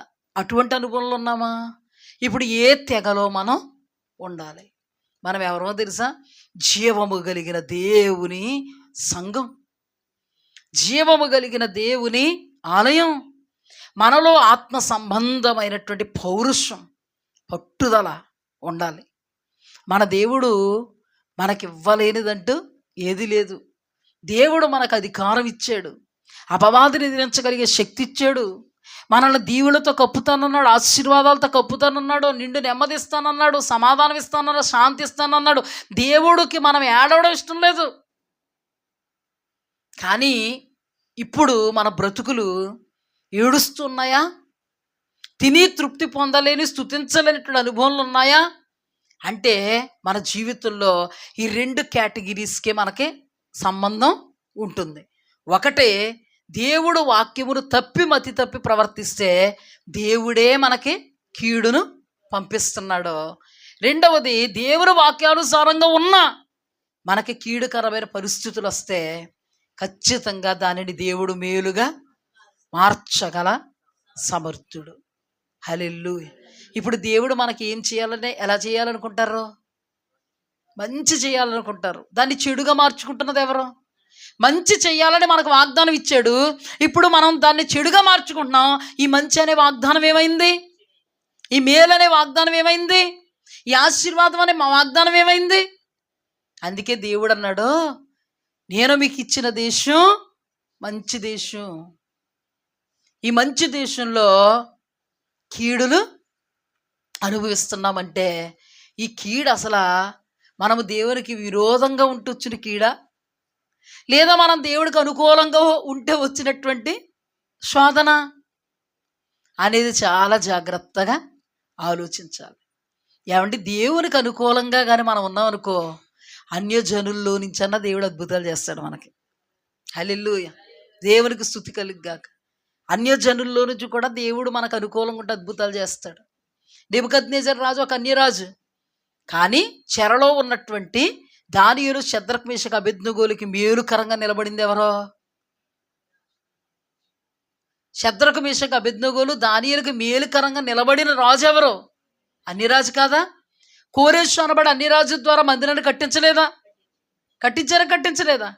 ఫరో అనేటువంటి రాజు ద్వారా దేవుడు యోసేపును ఉన్నత స్థానంలో నిలబెట్టారు లేదా? అంటే ఇప్పుడు నేను చెప్పేది ఏంటంటే, మన దేశానికి రాజులు లేదా మన దేశానికి ప్రధానమంత్రులు మన క్రైస్తవులే కావాలా? క్రైస్తవులు కాకే మన మీద కీళ్ళు వచ్చేస్తున్నాయా? మోదీ గారి గురించి వచ్చేస్తున్నాయి మన మీదకి? చెప్పండి. దేవుడే కీడుకరంగా చేస్తారు మనం తిన్నంగా లేకపోతే. ఈ రోజుల్లో క్రైస్తవం ఎలా ఉంటుందండి? ఇలాగే, ఇంతే క్రైస్తవం అంటే ఇంతే. He is my father. నీకు పరిశుద్ధత లేకపోయినా హీ ఈజ్ మై ఫాదరే. నీకు పవిత్రత లేకపోయినా హీ ఈజ్ మై ఫాదరే. నువ్వు దేవుని వాక్యానికి అనుకూలంగా కాక ప్రతికూలంగా బ్రతికిన హీ ఈజ్ మై ఫాదరే. హెవెన్ కూడా నీదే, హెల్ నీది కదా. అయ్యయ్యో, ఇప్పుడు మనకు బాగా అర్థమైందా? మన దేశం మంచి దేశమే, మంచి దేశంలో దేవుడు మనల్ని నిలబెట్టాడు. కానీ ఇప్పుడు జరుగుతున్నటువంటి కీడులు మన దేవుని వాక్యానికి విరోధంగా ఉంటే జరుగుతున్న కీడులా, లేదా దేవుని వాక్యానికి అనుకూలంగా ఉంటే జరుగుతున్న కీడులా? ఒకవేళ దేవునికి అనుకూలంగా ఉంటే మన మీదకి ఏదొచ్చినది మనకు మేలే. హల్లెలూయా. దేవునికి విరోధంగా ఉంటే ఇప్పుడు మన మీదకి వచ్చిందంతా కూడా కీడే. ఈ కీడిని తప్పించమని దేవుడి దగ్గరికి వెళ్తే ఆకాశం అంత ఆసీనుడైన వాడు నవ్వుతాడు. కానీ నువ్వు ఎలా వెళ్ళాలి? తమ్మును తాము తగ్గించుకొని ప్రార్థన చేసి నన్ను వెదికి చెడు మార్గములు విడిచిన ఎడల. ఇప్పుడు దేశం గొడవ పక్కన పెడదాం. ఇప్పుడు మన ఇల్లు మనం, ఇప్పుడు మన ఇల్లు మన ఇంట్లో సమస్యలు, మన ఇంట్లో పరిస్థితులు, మన ఇంట్లో చిన్న భిన్నాలు, మన ఇంట్లో గందరగోళాలు, మన ఇంట్లో కష్టాలు, ఇరుకులు, ఇబ్బందులు, వ్యాధులు, బాధలు, శోధనలు, ఇవన్నీ ఎలాగొస్తున్నాయి, ఎందుకు వస్తున్నాయి అనేది మనమే ధ్యానం చేసుకోవాలి. ఒకవేళ మనమే గనక భక్తి పరుల్లో ఉన్నామనుకోండి, ఖచ్చితంగా దేవుడు మనకు వస్తున్నటువంటి ప్రతి శోధన మీద జయం ఇస్తాడు. ఎందుకంటే ఎలీషా ఆత్మీయుడండి. ఎలీషా దగ్గర ఉన్న శిష్యులు ఆత్మీయులు, సమూయేలు ఆత్మీయుడు. వీళ్ళందరూ కూడా అటువంటి ప్రతికూల పరిస్థితుల్లోనే ఉన్నారు దేశంలో. కానీ వాళ్ళని దేశంలో దేవుడు ఏం చేసుకున్నాడు? కాపాడుకున్నాడు ప్రతికూల పరిస్థితుల్లో. ఇప్పుడు మన దేశంలో మన ప్రధానులు, ముఖ్యమంత్రులు అందరూ క్రైస్తవులు అయిపోవాలని అనుకోకండి, అస్సలు అనుకోకండి. అందుకే ఇన్ని వచ్చేస్తున్నాయని అస్సలు అనుకోకండి. అలాగైతే క్రైస్తవులే పనికిమాలిన వేషాలు వేస్తున్నారు కదా. ఏమండి, లేరా క్రైస్తవులు పనికిమాలిన లేరా? వాక్యంలో రాజు ఎలాంటాడు? అహాబు కొడుకులు కొడుకులు కొడుకులు కొడుకులు ఎలాంటోళ్ళు? యెహోరాము ఎలాంటాడు? మా దేవుని బిడ్డలే ఉండాలండి ప్రధానులుగా, మా దేవుని బిడ్డలే ఉండాలండి ముఖ్యమంత్రులుగా, మా దేవుని బిడ్డలే ఉండాలండి నెంబర్స్గా అని అనుకోకు. నువ్వు బాగుండు, అందరూ బాగుంటారు. నువ్వు దేవునికి అనుకూలంగా ఉండు, ఆఖరికి అన్యజనులను కూడా నీకు ఆశీర్వాదకరంగా నిలబెట్టి వాడుకుంటాడు దేవుడు. దేవునికి స్తుతి కలుగుగాక. నువ్వు అనుకూలంగా ఉంటే నీ దేవుడు నీకు అనుకూలంగా ఉంటాడో, నీ దేవుడు అననుకూలతలో కూడా అనుకూలతలు కల్పిస్తాడు నీకోసం. నువ్వు దేశపక్షంగా అన్వయించుకో, కుటుంబ పక్షంగా అన్వయించుకో, నీ వ్యక్తిగతంగా అన్వయించుకో. దైవజనంగా నా వ్యక్తిగతంగా నేను అన్వయించుకుంటాను. దైవజనులుగా మేమైనా, విశ్వాసులుగా మీరైనా, దేవుడు మనల్ని క్షేమంగా ఉండాలని కోరుకుంటాడు. దీవెనలతో కప్పబడాలని, ఆశీర్వదింపబడాలని, మేలుకరంగా ఉండాలని, దేవుడు మనకిచ్చిన దేశం మొదలుకొని, దేవుడు మనకిచ్చిన మన ఎరుణులకేప గ్రామం మొదలుకొని, దేవుడు మనకిచ్చిన మన కుటుంబం మొదలుకొని అంతా మంచిగా ఉండాలి.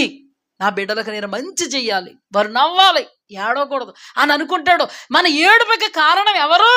ఈ వాక్యాన్ని బట్టి మనమే, మన చేతుల్లోనే ఉంది. దేవుడు ఇలా చేసేసాడా, దేవుడు అలా చేసేసాడా అని అనడం కంటే నేను కీడుకరంగా ఉన్నానా అని అనుకో, మంచిది. నేను కీడుకరంగా ఉన్నానా, నేను పరిస్థితుల్లో దేవునికి అనుకూలంగా లేనా అని అనుకో. దేవుని వాక్యమే మనల్ని రూపాంతరపరుస్తుందండి. దేవుని వాక్యమే మనల్ని ఆయనతో సమాధానపరుస్తుంది. దేవుని వాక్యమే మనలో ఉన్నటువంటి లోటుపాట్లు, చీకటి ఛాయలు, చీకటి కోణాలు మనకి బయలుపరుస్తుంది. అందుకే వాక్యము ప్రకటించు తోడనే మనలో వెలుగు పుడితే చీకటి పారద్రోలబడద్ది. దేవునికి స్తుతి కలుగుగాక. చూడండి, దేవుని వాక్యం చెప్దామా అందరం? దేవుని వాక్యంలో దేవుడు తినాలి, తృప్తి పొందాలి, నన్ను స్తుతించాలి. దేవుడు మన పక్షంగా, లేదా మన దేశం పక్షంగా, లేదా మన రాష్ట్రం పక్షంగా, లేదా మన ఎరడోనికి గ్రామం పక్షంగా, లేదా మన కుటుంబం పక్షంగా, వ్యక్తిగతంగా నీ పక్షంగా, నా పక్షంగా మంచే ఉద్దేశించాడు. దేశం పక్షంగా, రాష్ట్రాల పక్షంగా, జిల్లాల పక్షంగా, తాలూకాల పక్షంగా, గ్రామాల పక్షంగా, పల్లెల పక్షంగా దానిని కీడుకరంగా మార్చుకున్నది పశువులు కాదు, మనుషులమే. ఎక్కడున్న మనుషులు? మనమే. అన్యజనులతో పెట్టుకోవద్దు. వాళ్ళకి తెలియక కుడి ఎడమలో తెలియనటువంటి ప్రజలుగా వాళ్ళు ఉన్నారు. కానీ కుడి అంటే ఏంటో, ఎడమంటే ఏంటో మనకు తెలుసు. కుడికి తిరగొద్దు, ఎడమకి తిరగొద్దు అని చెప్పే దేవుడు మొత్తం అంతా మనకి రాసి ఇచ్చాడు. మన మీదే భారతదేశ క్షేమం ఆధారపడింది. భారతదేశంలో ఇలాగ ఎందుకు జరుగుతుంది ప్రభువా, అలా ఎందుకు జరుగుతుంది ప్రభువా అనడం కంటే మనందరము దానియేలు ఎలాగైతే తన దేశం పక్షంగా తప్పిదాలు పాపాలు ఒప్పుకొని దేవుడి సన్నిధిలో పశ్చాత్తాపడి దేవుడి వైపుకి తిరిగి వారందరి పక్షంగా ఎలా ప్రార్థన చేశాడో, ఈ రోజున నీ బాధ్యత నా బాధ్యత మన దేశం పక్షంగా ప్రార్థన చేయడం. హల్లెలూయా, హల్లెలూయా. మా భారతదేశంలో మహారక్షణ కలుగు చేయి ప్రభువా. నీవు వ్యక్తిగతంగా నన్ను ఏర్పాటు చేసుకున్నావు. నా బ్రతికే నాకు సరిలేదు, నా కుటుంబ వ్యవస్థే సరిలేదు. నేను ఎంతవరకు దేశానికి ఏం చేయగలను నాయన? ఇప్పుడు నీ వాక్యంతో నాకు అర్థమైంది నాయన. నన్ను అంగీకరించు. నీ వైపుకు తిరుగుతున్నాను, నా వైపుకు నీవు తిరుగు నాయన. ఈ పరిస్థితులు రూపుమాపు. నువ్వు చేయగల దేవుడు. ఎంతగా శోధన వచ్చినా హామాను నిర్మూలపరిచి అన్యజనుడైనటువంటి అహశ్వరోషు ద్వారా కార్యం చేశావు నాయన. నువ్వు చేయగలవు. మన రాజకీయవేత్తలు, మన భారతదేశ ప్రధాని వీళ్ళందరూ అన్యజనులు అయి ఉండొచ్చు, దేవతలను పూజించిన వాళ్ళు అయి ఉండొచ్చు, ఎవరైనా అయి ఉండొచ్చు. మనమే కానీ దేవుడికి అనుకూలంగా ఉంటే మోదీ కూడా మనకు అనుకూలంగా చేతుడు దేవుడు. హల్లెలూయా. ఇప్పుడు మోదీని మనకి పక్కలో బళ్ళెంలో పొడిసేటంటే ఏంటి అర్థం? దీని అర్థం భారతదేశంలో క్రైస్తవులకి దేవుడు కీడు పంపాడు. రెండు రకాలు ఉంటాయి ఇక్కడ. అర్ధమర్ధ వాళ్ళ మీదకి కీడు పంపాడు. నిజంగా దేవుడి మీద ఆధారపడిన వాళ్ళ మీదకి కూడా శోధన వచ్చింది. అది రేపు మేలవుద్ది. హల్లెలూయా. ఇంకొక విషయం, ఆ దేశంలో ఎలుగెత్తి దేవుని ఏర్పాటు జనాంగంగా సమూయేలు కానీ ఎలీషాలు కానీ ఎలాగైతే ఎలుగెత్తి దేవుడికి మొర్ర పెడుతున్నారో వాళ్ళను బట్టి క్షేమం కలుగు చేశాడో, ఏర్పాటు చేయబడిన వారిని బట్టి కూడా దేవుడు భారతదేశానికి క్షేమం కలుగు చేస్తాడు. హల్లెలూయా. ఇప్పుడు మనం ఎవరి కోసం ప్రార్థన చేయాలి? ఎలీషా లాంటి యథార్థమైన సేవకుల కోసం మన భారతదేశం నిమిత్తం మనం ప్రార్థన చేయాలి. విశ్వాసులుగా దేవుని బిడ్డలందరూ కూడా దేవుని వైపుకు తిరగాలని మన భారతదేశం కోసం మనం ప్రార్థన చేయాలి. దేవా, మీ పేరు పెట్టబడినటువంటి జనాంగమైనటువంటి మేము మీ వైపుకు తిరుగుతున్నాం, మా చెడు మార్గములు ఒప్పుకుంటున్నాం, విడిచిపెడుతున్నాం, నువ్వు మా వైపుకు తిరుగు ప్రభువా అంటే దేవాది దేవుడు సమూయేలు 7వ గ్రంథంలో మరుక్షణం తిరిగాడండి. హల్లెలూయా. ఈ రోజున నీ దేశం పక్షంగా అన్నా నువ్వు చేయాల్సింది అదే. ఈ రోజున నీ కుటుంబ పక్షంగా అన్నా నువ్వు చేయాల్సింది అదే. ఈ రోజున నీ వ్యక్తిగతంగా అయినా నువ్వు చేయాల్సింది అదే. నీవు ఆయన వైపుకు తిరిగి ఆయన చెప్పిన మార్గాల్లో నిలిస్తే దేవుడు నీకు ఉద్దేశించిన మేలు జరగక మానదు. హల్లెలూయా, హల్లెలూయా. లేదండి నేను దేవునికి చాలా అనుకూలంగా ఉన్నానండి అని గుండెల మీద చెయ్యేసుకుని చెప్పగలిగేటువంటి కెపాసిటీ నీకు ఉందా? అయితే నువ్వు శోధింపబడుతున్నావేమో. సాతానుడు క్రియలు లయపరిచి శోధనను దేవుడు మేలుగా మార్చి చూపగల సమర్థుడు. హల్లెలూయా. దేవుని వాక్యాన్ని మనం చాలా జాగ్రత్తగా అర్థం చేసుకుందాం. అధ్యయనంలో వినగలిగేటువంటి చెవులతో, గ్రహించగలిగేటువంటి మనస్సులతో ప్రభు వ్యక్తిత్వాన్ని మనం లోతుగా అర్థం చేసుకుందాం. ఆయన వ్యక్తిత్వాన్ని బట్టి మనం మసురుకుందాం. మన దేవుడు మన జీవితంలో కీడేనాడు ఉద్దేశించడో, మన భారతదేశంలో మన కీడు చేయాలని ఉద్దేశించడో. దేవుడు ఎన్నటికీ మేలైన వాడు, మంచివాడు, మంచి చేయువాడు. మన దేవుడు చాలా చాలా మంచోడు, మంచి కార్యాలు చేసి చూపుతాడు. హల్లెలూయా. పాట పాడదాం. చాలా మంచోడు, చాలా చాలా మంచోడు, నేను నమ్మినా నా యేసు.